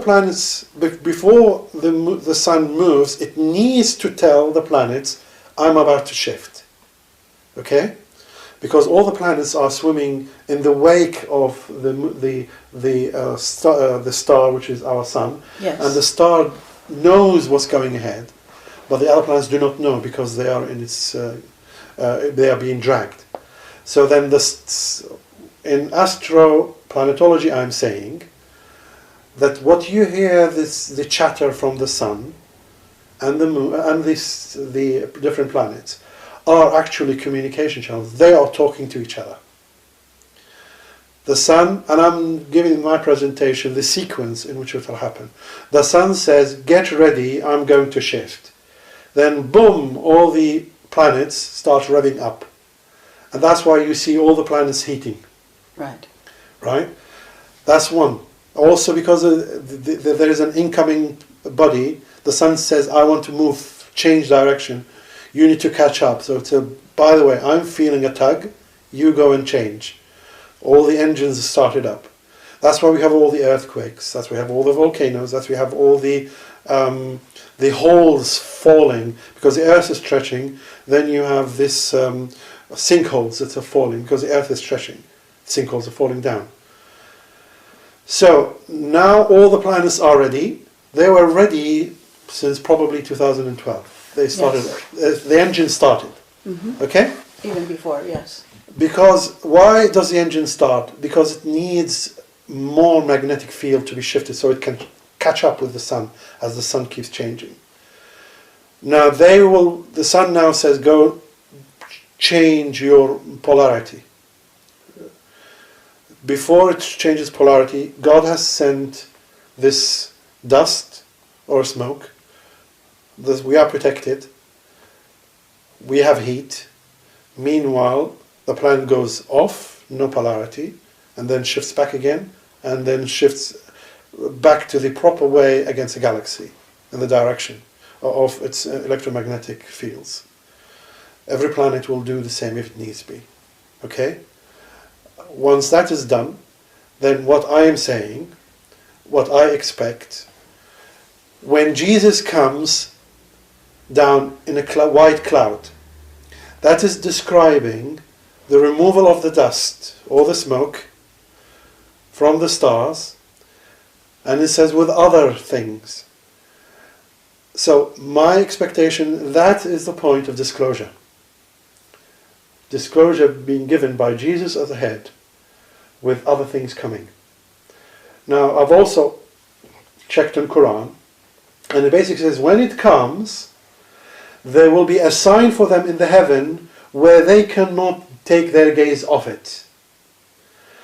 Now, looking at holistically how planets are running, when I look at astro-planetology, the fact that planets are alive, then I look at what happens to the dust of the sun's radiation and as it throws matter along. Quran talks about the planet, not Mars, the ring, Saturn, as the cleaner, the duster. So what you're seeing around the Saturn's rings are actually is to catch all the streams that's coming off the sun, to keep the galactic plane or the galactic neighborhood free from all the dust and rubbish and stuff that the sun is throwing off. Okay. So it catches it. It's like a vacuum cleaner. Right. Meanwhile, you have what's known as the ring makers of Saturn, which we have discussed before. What they do is they come in, use the good material up, and they brush it off and re-turf it. And if there is a large amount of sun's activity, there is a large throwing off material. You need more rings. If Saturn is not enough, they go to the other planets, Uranus, or they go to Jupiter and whatever, and they take from the asteroid belt all the material from there, and they just lay it around. They catch that, okay, because they can calculate how much needs to go out and how much to stay. Now, taking that as a normal day-to-day running of the solar system, if there is a lot of dust in our way, what do you think the ring makers could do to us? I've heard that there are large crafts, 1,000 miles or whatever, at the southern part of the Earth, few thousand, miles away. Okay, and this is what Norm Bergrum stated in his book Ring Makers of Saturn. He stated that they were on the way here. So perhaps they were coming here in preparation for this. Yes, so what is happening against all the planets that have a strong magnetic field and they have debris on them? Earth will have a debris in it. Mars will have debris in it. They will put in rings around Earth, just like Saturn. So we will see day to day, we will see the rings going across the sky.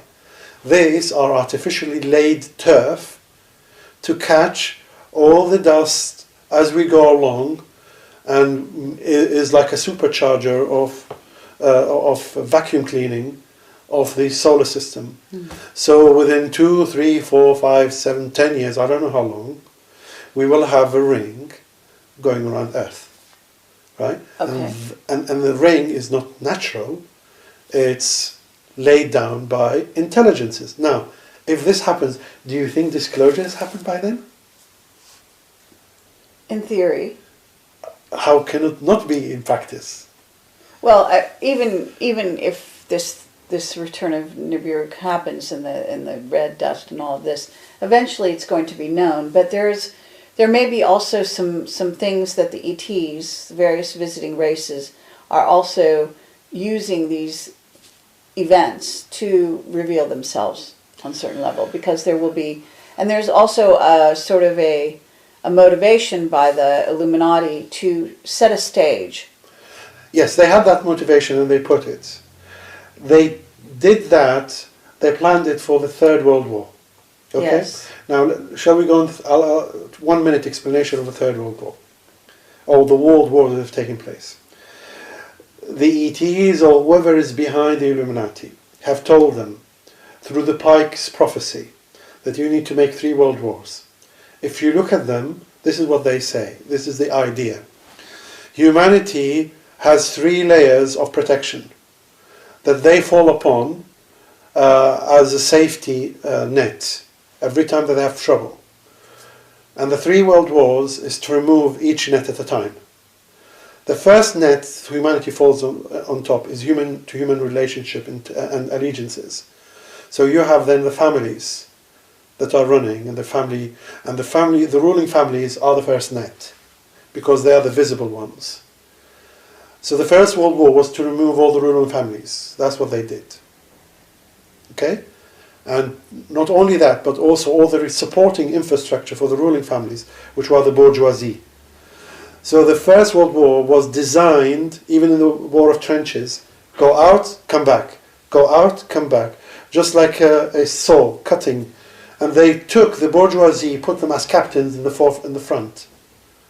So by the time the war finished, the majority of the ruling families and the supporting guys and whoever could take away from them, who were self-sufficient, were all removed. Okay? So that's the first level. Okay. The second level says, okay, we rely on governments as a social system. So they brought the Second World War as the clashes between social systems.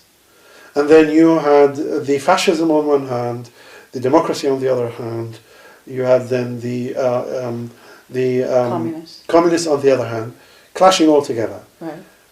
They removed the fascism out of the way. And they put it into non-governmental, non-realistic government, which is the democracy.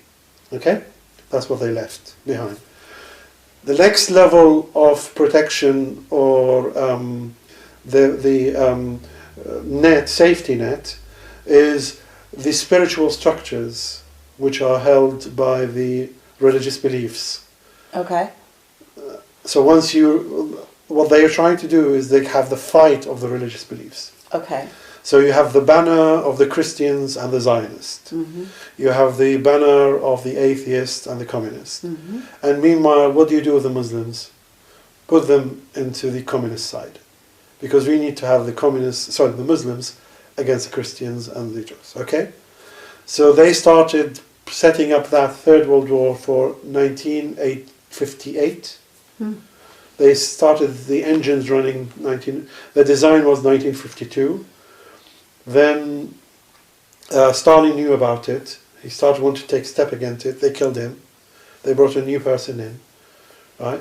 And then the process was, by the 1960s, beginning of that, Third World War would have happened. And that's why you have a Cuba crisis. But who put a plug to that? You have your president who basically said, I'm not going to have a shooting war. Mm-hmm. Okay? Meanwhile, as they were trying to progress the Third World War, they went encamped into the Caribbeans as their safe havens against nuclear fallout. The Caribbeans suddenly for 2 or 3 years just had constant frost, and it killed all their food and it killed all the animals, including in Miami and various others, all the southern Texas and whatever. For 2 or 3 years there was famine taking place. So they said, okay, let's go to the sea.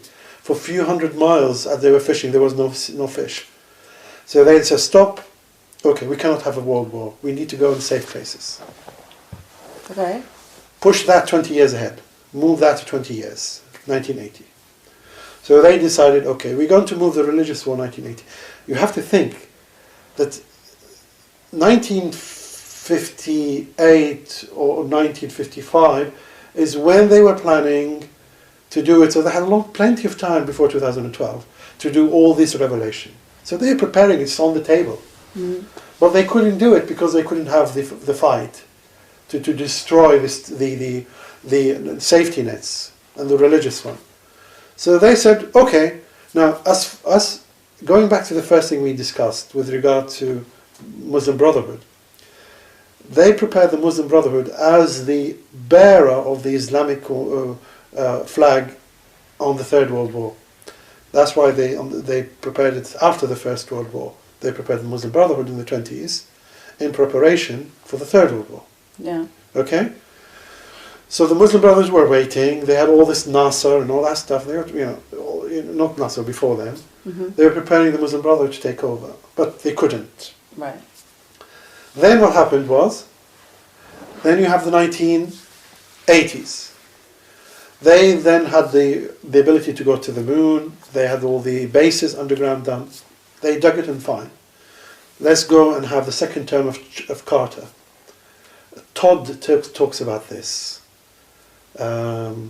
What's his name? David Todd? No, the Illuminati guy who came in the 70s. You mean David Icke? No. Todd. T-O-D-D. He's one of the Illuminatis who came out and then... I think his name is David Todd. I'm not sure. Okay, I'm not sure which Yes. person you're referring to. He basically was one of the Illuminatis who came out of the 70s explaining what they were doing and all the black magic they were doing, stuff like that. And he basically said at the beginning of the 1970s, they were told to prepare for Carter's second term as him taking the reign for the world. which meant that they were prepared for the Third World War. That's why you have them going into Afghanistan, Russians going to there. You have Czechoslovakia, and you have all the other ones that started taking place as preparation for Third World War. Guess what happens? They have somebody called Khomeini decides that instead of the Muslim Brotherhood taking control of the Muslim world, Khomeini's have all this revolution in his mind. And his revolution is spreading along all the Middle East. It's going on North Africa, it's going to Turkey, it's going all around the world. And the Shiites now, some new group they didn't know what before, is now coming and trying to take control of the Muslim part of that. But they have not dealt with the Shiite before. Because as they were planning all this, in the end of 19th century, they said, okay, what are all the religions available? So they looked at Islam and said, who is available? You have the Muslims, you have the Sunnis, and you have Shiites. Okay, let's negotiate with the Shiites first. If they're going to take the Beira, fine, we'll let them have it. Otherwise, we'll give it to the Sunnis. So they came in 1920 after the World War I. With the British coming in and told the Shiite, would you like to be our friend? And the Shiite, no, you are a foreigner, we will not deal with you. Okay? So that's fine. There was a revolution that took place across all the Middle East, done by the Shia at the beginning of the 1920s. They picked up all the heads of the ruling, the clergy, and they threw them away to Iran. Said, go away, we don't want you. Stop the revolution. The revolution stopped. Meanwhile, the religious head says, hold on, we have a whole Vatican-like in Iraq and various other places. We want to start teaching these. They are empty.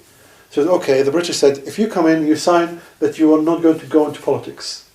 Yeah, we don't go into politics. You will ensure that no Shiites will go into politics. They did that.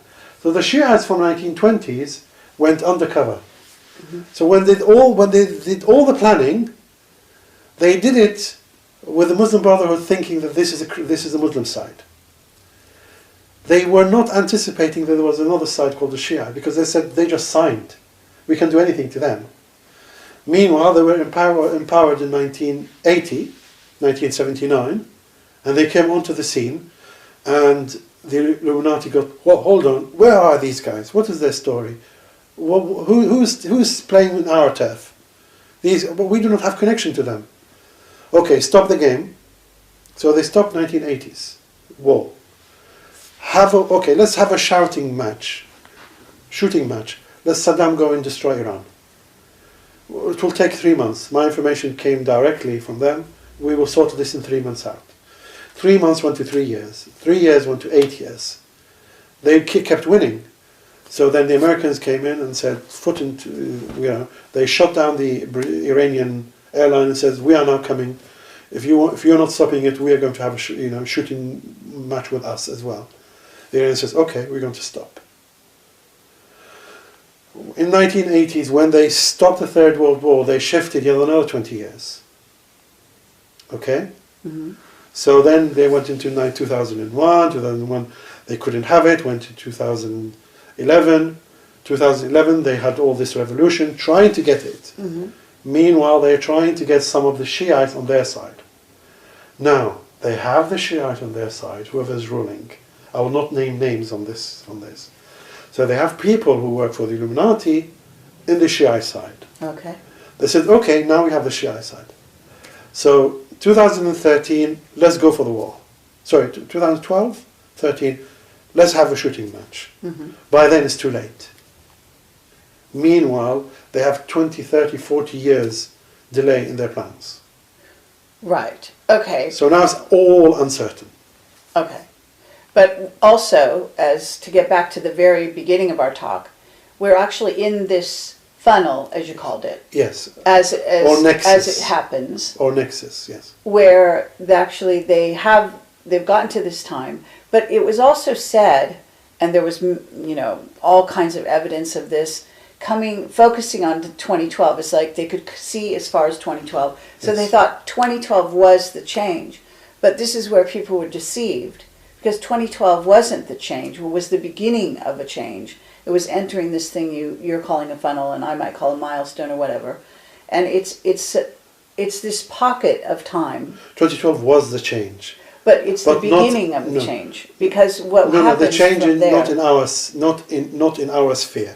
It is the change in the planning sphere, where a whole block of time and space was put in front of us, yes, and this is the change. right, And then all the things is just as time takes place, adjusting to this new flow. okay, but right. So, but the last couple of years, it's sort of reorientation, you might say, Yes, right?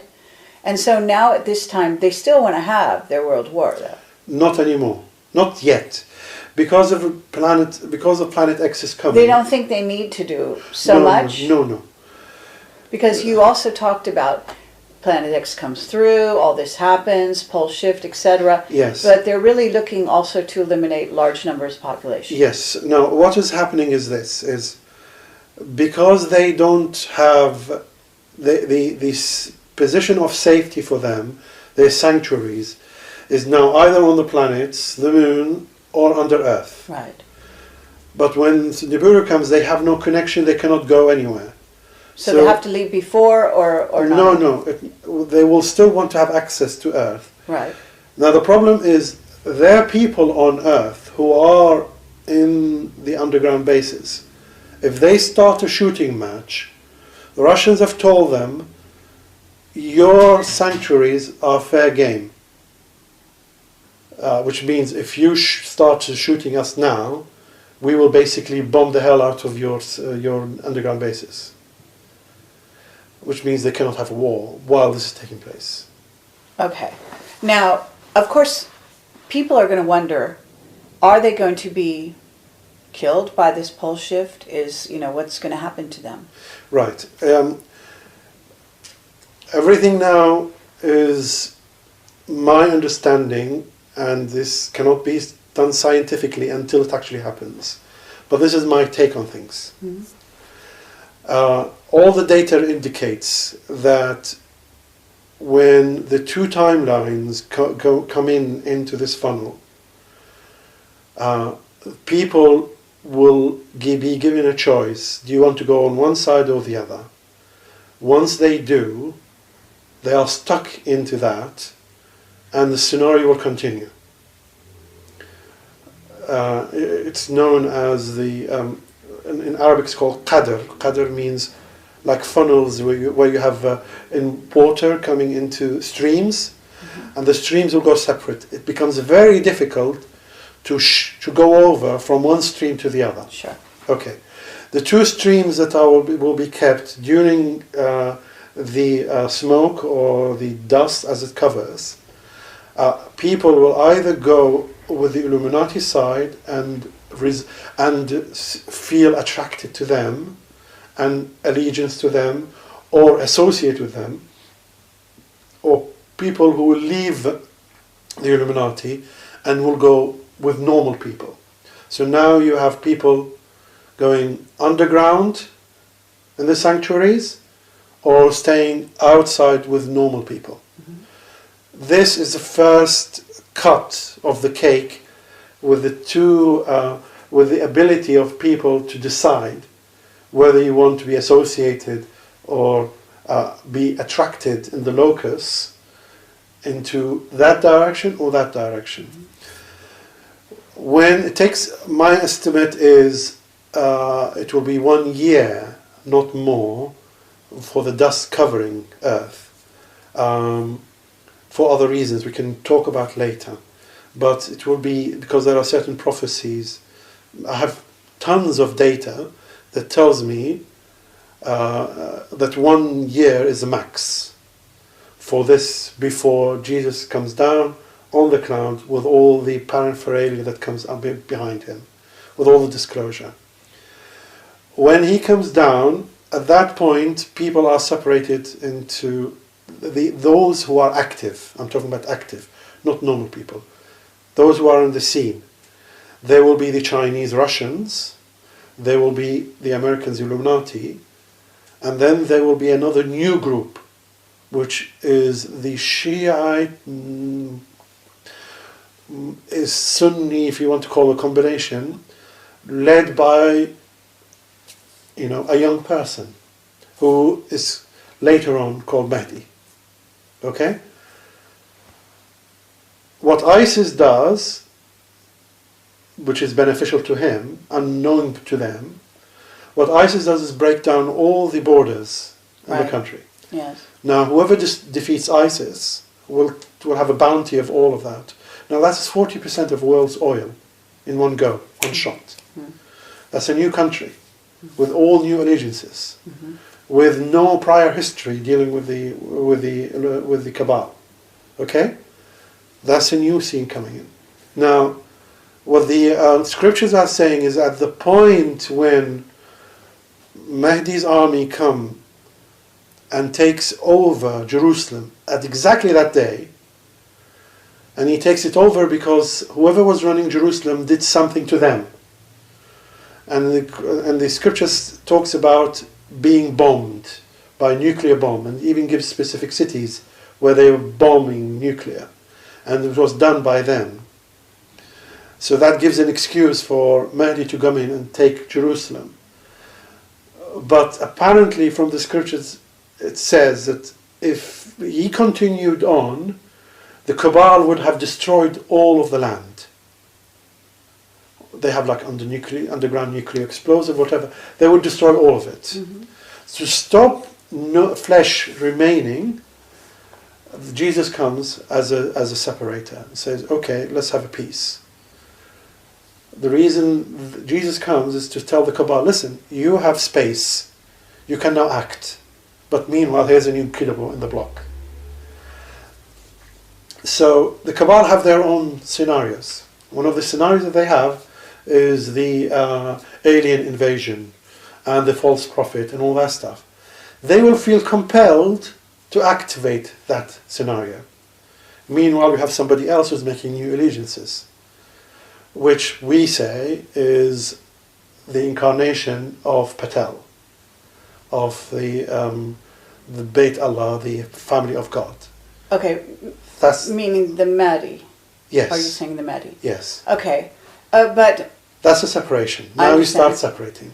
All right, but when you're saying Jesus comes down, there is different groups that say different things about this. Of course, it doesn't matter it is Christ consciousness. When you see something in the sky for a whole day, as that thing is stopping and the earth rotating, and you see that all the dust is being removed from there, whoever that is, whether it's a planet, whether it's a craft, whether it's a human being, whether it's an ascendant being, whether it's an alien, or whether it's Son of Mary, in flesh, that is the one who will arbitrate.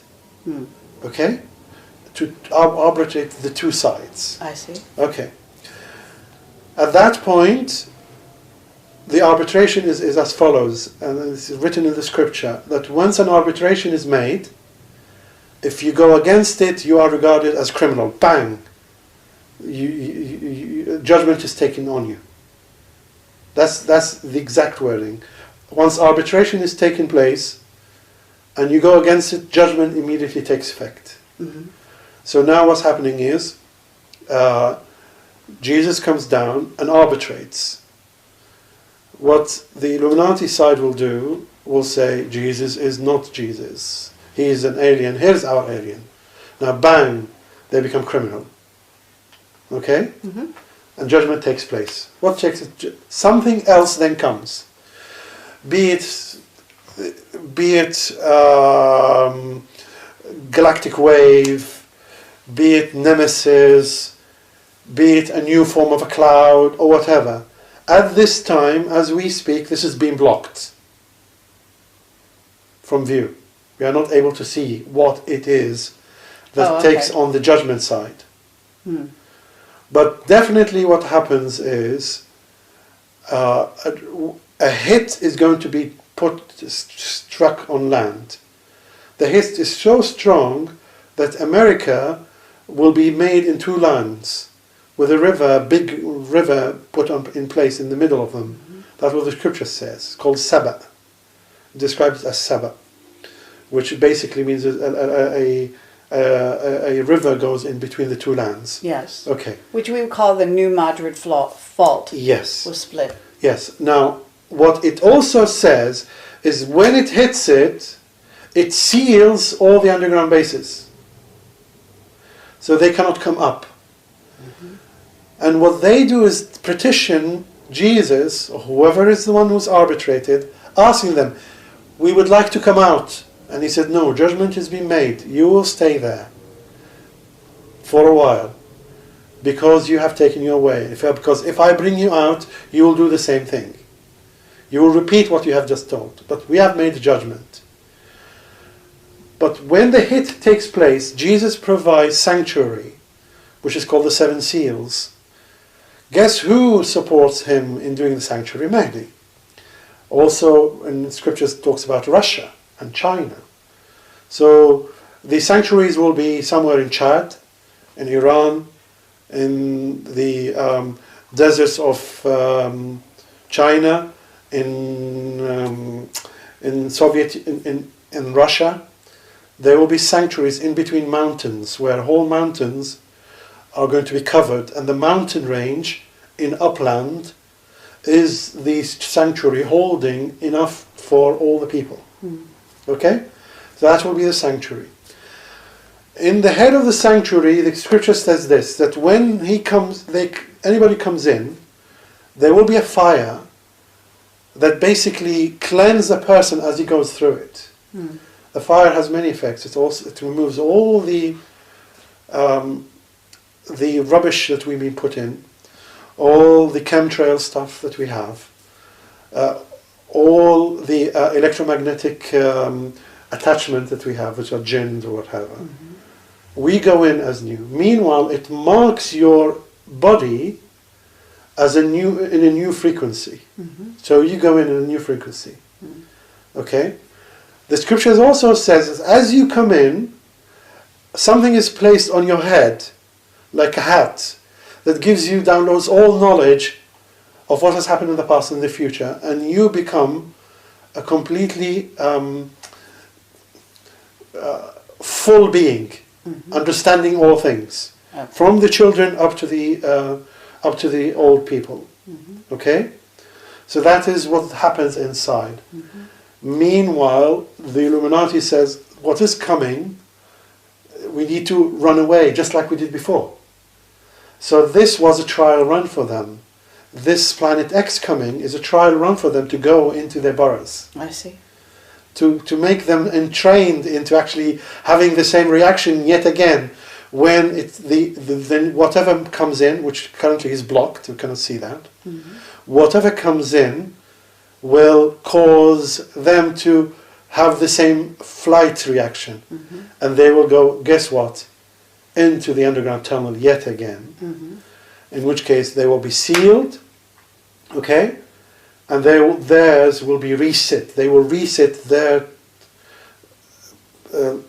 cycle of souls for another 20,000 years. Because what the Ahlul Bayt, the Patel said, that when we planned yours for sons of Adam, we planned it for 100,000 years. The first 20,000 years is years of tyranny. The next 80,000 years is years of enlightenment.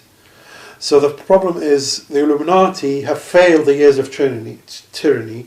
They will be given another 20,000 years.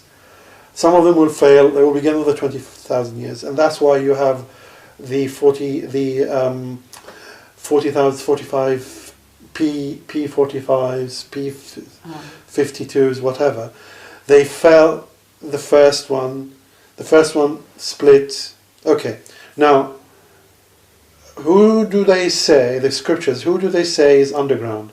They say it's Yagog and Magog. Yagog are the reptilians, and Magog are their servants who they have manipulated. Mm. Okay? Mm. So whoever goes underground will meet the Yagogs, and the Yagogs will convert them to Magogs, who are the Greys. Yes, absolutely. Well, that does coincide with other testimony that we have. So the first 20,000 years after they go underground, they become Greys. Yes. The first 20,000, when they come out, they become the benevolent ones. The others will not want to go. They come back, go down again. Another 20,000 years, or whatever happens to them. That's the 40,000 years. That is the one that has just visited us. Okay. Sorry, trying to give reason what has happened to them. Trying to explain, justify what has happened to them. That's what they're coming. Okay. The Illuminati and the way they think is how the Greys think, Yes. taking to the extreme. Sure, absolutely.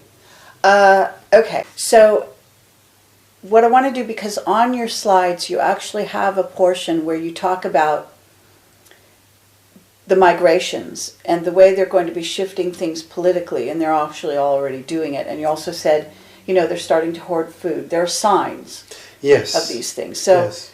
I have a whole list of signs that I took from you, and I'm not sure if they're all on your slides or not, but you talked about Britain ring fencing around the crown, the city of London, and the decisions. Can we talk about some of that, those signs? Those are not directly. Those are to do with the new order, but not necessarily with the Planet X coming. I can talk about the new order. What has happened. Because there's a Let me we can say talk here. about the Planet X with the signs that they're doing, and then we can go over that one because that's an open-ended one. Okay, but there's also, I just want to make sure that you also cover, there's a lot of conjecture right now about the taking down of the monetary system. Yes. And this must also feed into, and this is where we'd come back around to the discussion of gold and what's that's all about, Yes. and the new financial system. Yes. And I also want to throw in the Rocky dinar because there's so much speculation about that. And in a certain sense, you've answered that earlier on, but I want to sort of get back to that. So there's a lot about the monetary system, as in the news right now, et cetera, et cetera. This must be setting the stage, maybe for the migrations that you're talking about, et cetera. Okay, what is happening is they had plans for the monetary system, and because of the delay in the Third World War, those plans got more and more complicated, complex, and by now it's basically shambles. It's a joke, and they know it is now it's a joke. So now they have to scrap everything and start up again. Okay, but we do have the Chinese coming Yes. in a very big way right now. Yes, so now here's a piece of insider information that you get clued in at the top level. You don't get clued in even at the second layer, which is this. When the financial system was put in place a few hundred years ago, 150, as soon as the fiat part, as soon as you had the leverage put in it, where you had where you hold some amount and you have 8 times or 10 times holdings. You called it the ratio, the reserve ratio. The reserve ratio. When you have the capital reserve ratio, as soon as that was put in place, that immediately gives you the control to crash it, to crash the system anytime you want to. Okay. The way it does that is the reserve ratio has to be exactly the same across everywhere where the currency is used. So if there are 2 or 3 or 4 or 10 banks, they must have the same reserve ratio. Whoever internally has a lower reserve ratio, meaning if you say a reserve ratio of 1 to 10, you give me £1 or $1, I loan out 10. If somebody else in our party gives £1 and loans out 5, give enough cycles of settlements, 15, 19 days, the one who has reserve ratio of 5 will have all the physical cash collected to them, and the rest will be bankrupt without doing anything. Okay, so how does this relate to... Yes, so what you do is, as soon as you set up any system, you immediately go in and generate a lot of cash, and you keep that cash. That's what Iraqi dinars are. It basically is a large amount of cash held outside the system, outside the reserve system. Okay? Then what you do is, if you want to crash any currency, you just inject all that currency into 1 or 2 players, who will then not need to have the reserve ratio, and then you just have 1 or 2 people in the central bank who will cooperate with that, will not report the fact that those investments have gone into those banks, making the settlement ratio different. Sorry, the reserve ratio is different, and then let it through. One way you can do it is you can have a future swap, where on paper, yes, we have a loan, but we actually don't have to pay the loan until 3 months' time. Meanwhile, for the next 3 months, we have all the cash here, and we don't need to borrow. That's how they can do it, so they can mask it. Right. That allows them to crash the currency within 3 to 4 weeks. Sorry, within 2 to 3 weeks. Okay, but in light of what we have now with the plan takedown of the economic system and the Chinese coming in, creating the renminbi as reserve currency. Yes. Now, because we have now Planet X coming. Yes. And of the data point that I have, or written in the Quran, the fact that they are playing, if there was a crash, there will be no games. That's my understanding. So they will not crash it at that point. They might crash it later. What about the changing into the reserve currency for the renminbi? Yes. Now, the problem with that was okay while there was enough physical gold or whatever in the European states. But because of the delay, the gold was sucked out. So now the Chinese and the Russians saying, we actually do not see any value having anything from your currency.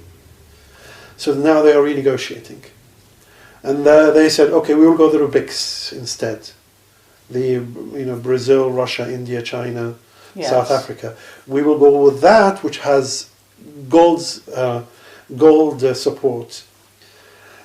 The reason for that is because they also want to suck that gold as well from China, Brazil, and India and various other places. They is who? Whoever is holding on to the gold all around the place. At the moment, the only 2 places, major places, that are holding the gold is Hong Kong, China, and Switzerland. Okay. Once that's then sucked out of China, we have also India, but India is spread across the population. So they're now trying to put India into it, so that also then you have a seeping of the gold out. Most likely they will, if I was in that area, I would go and make an equivalent Hong Kong inside China, inside India, and let them pool that. And the same thing with Hong Kong inside Brazil, and let them pool that. And basically sucks all the gold in as pyramids. At that point, whoever is running the world, who's got access to those gold, is the one who's in control. Okay. But you also said that we're talking about the dragons. Yes, wherever the gold comes, the symbol for dragons keeps coming. And if you look at the dragon history coming into the West, you will see it coming into Switzerland and came into London. Then you have the dragons protecting the city of London. Now you have the dragons coming in, protecting also Switzerland. And you tend to see that symbol over there. And that dragon symbol is separate from the Dracos. They are not the same.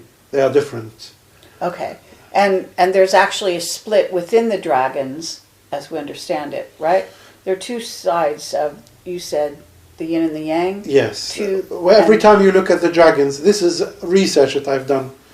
I have no direct information on this. It's just that when you have your ear to the ground and you start asking the right question, all you need to do is just look and the whole thing is there for you. Mm-hmm. Thanks for the internet. Perhaps the white dragons and the black dragons. Yes, so we have those two dragons coming along. Now, when you look at everywhere where there is a white dragon, you look at them and you find them in flags. And when you find them in flags, like in Taiwan flag, like in the old Qing dynasties, whatever, you always find them pointing to a red planet, or red something. And then you'll see also four other planets going in there. Now, if you look at that, what is a red planet that has four other things? The first one, you've got Mercury, Venus, Earth, and the Moon, that's four, with the fifth one being Mars. Okay? Now, but then when you look at the Illuminati's, what they broadcast as messages through Katy Perry's work, she's advertising the fact there is an invasion, and the invader says, I'm from Mars, and whatever, and you can see in the background a Komodo dragon being put in there, and you can see dragon scales with gold and whatever, and you can see them pointing to gold as well. So that indicates to me that there is a link, which I'm making. I'm not sure exactly 100% details of that link, but the gold is related to something to do with Mars, something to do with the dragons, something to do with China, something to do with the gold that's taking place all around the place. And then when you look and say, which is the first country that used the dragon symbol, you will see it's Emperor Li. So, and then when I look in Emperor Li, do they have anything with the Illuminati? If there is a Li family. And then when I look at the Li family, I'm saying, is there any of your literature which talks about this? You have then the grandchildren of Li and all that stuff. And when I look at the Katy Perry's video, she has their name there. And if you are from Li, you are a Lian. So if you have one of you, you are alien. So that's the wording they use. Alien means the Lians. It means the grandchildren. Okay, and this is of Li. Okay, and this is in essence Chinese Illuminati family. Not anymore, because if you say Chinese Illuminati family, it basically means that the Chinese government is into it. It is not clear whether the Chinese government is into it or not. It is whoever has the link with the West, yes. But whether the Chinese Li part has control of the government, that's a separate matter. Okay. There is a distinction. Sure. I just want to sort of put this forward as an idea to sort of consider. The reason why I need to put forward this is to start questioning whoever is the white hats or whatever, start questioning why are in Katy Perry's video all the gold is presented as a pyramid, and then pyramid is taken away by the sky. Why is in the E.T. part in her song, she's stealing, or the war takes place where he is taking it away from him. He's interested in that goal. My point is, as the last part of the game, if the Illuminati have no longer access to control of the world, they will the Li part and whoever is with them might be of the opinion they might want to have a go at this. And my point is that others should be on the lookout for this, and hopefully they can be discouraged. Okay, but you also sort of indicated that, in essence, they're sucking up the gold, and we know that the Chinese are certainly sucking up the gold. Not the Chinese. Okay, the Li part. The Li part of the yes. The Li dynasty. Or yes, whatever. yes. The Chinese are trying to do all the renminbi and all that stuff. Yes. Like the same way, is the Illuminati running America? You can say yes, there is running the UK or other places. There is an indigenous government and the world government. Yes. And the indigenous government will always try to do the best to survive. And the world government does not care about what's that. So if later on the Chinese were, as a government, were not useful to them, it might be shift. It might shift to India, for example, where the Li family could go, or that side could decide that we're going to shift in that area. So always separate the governments from the world government, which is separate. Okay, to some degree. Okay, so when they do, when they go into any sanctuaries, they always clean up the area from the surrounding space, country, or whatever, from people who could affect them. So they've decided to go to South America this time, and they have a lot of activities in north of Argentina. So in order for them, and also north of South America, in order for them to do that, they are planning the economies in a way where the least favorable economies will be the area where they want to keep. Uh-huh. In this case, they want to keep Argentina. They're making the worst economy. Then they make Brazil the lesser economy, the least problematic economy, in order for the flow of migration to go out into the United States. And that is part and parcel of what's taking between the southern part of of Americas into the northern part. That whole migration, you just interwove within it the economic one, and you will find that the economic one is exactly the opposite direction. They're making America a high economy, and they're making the bottom part, which is Argentina, the low economy, and pushing people that direction. That is one of the things that they're trying. And to some degree, there was a thought they're doing that in Britain here. In Britain, only around London. Okay. So they ring-fenced it with the M25, and they were hoping to separate it from England and have like chopping, Scotland going and so on. Then immediately after that, Northern Ireland, and then poor Welsh will be forced to go and independent. And then England will say, you know, what do we do with the London? London says, I have a mayor, I want to go become my own country or region. And then England will come out of it. And all the information indicates Manchester is what they were planning to put England as the capital of England. Okay, but they, in a sense, they will be abandoning that area and keeping the inside the M25 is theirs. Is that right? We will see whether they will still activate this after all of this happens. But they are going through the process of getting rid of the population from London and just keep their own people and their own Is machinery. that because they have underground bases or because of the banks in London, City of London? Do you know why they would want to keep this? Because the flow of time is favourable in that area. What do you mean? It happens to be lucky. So they go with the flow. They don't try to force the flow. They tried to force the flow in Palestine, and you had Israel, and see the trouble they had. Mm-hmm. Because they forced the issue.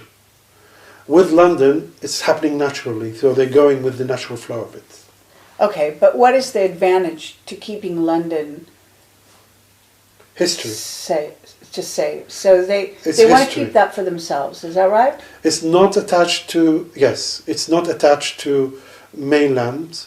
It's in its own very comfortable supporting island, and it's in a lovely location. Lots of everyone is flocking into it. It's now multinational, and you can do anything with it now if you want to. Uh-huh. You can even bring the United Nations here. Nobody would blink an eye. United Nations, bring it to London. Everyone will be happy. Okay, and so what happens in the rest of Europe? Because people will ask, remember, I think you said France and Germany, they want to keep semi-stable. Yes, France and Germany are, on one level of the planning, are being pushed towards joining the Russian part. That's just to keep the whole of the European economy stable while they're bringing down the United States. Because two economies falling at the same time is too drastic of a change in plans. We're seeing a pull of the power structure going to Russia, right? Momentarily, but in favor of it assisting China's expansion program. Yes. Okay. But China's expansion program is the dragons. Or are you saying there's it is. More than one side? No, it is. And then Japan, clearly we've been told they're targeting Japan, they want to sink Japan. Every time I look into the state of Japan, I actually go into, literally, I shiver. Yes. In mourning and sorrow for what they have planned for Japan. Yes. Japan, in everything I look at, all the messages that they bring out is a black hole around Japan, meaning Japan is not in the picture. And if anybody forwards any prayers, do pray for Japan, for Japanese people. The main reason that they want Japan to take it out of the picture is because Japan has a stable model where they don't have God in the picture. And the problem is when you have a Third World War where religion is involved, you cannot, what do you do with a country that has no religion? You must embed it with religion in order to fight it inside it. They don't want that. The lack of religion within Japan is the main problem. Okay. Which isn't to say the people aren't spiritual. No, it's the fact that when you're trying to make wars, yes, it doesn't fit in the model. Right. So what do you do to it?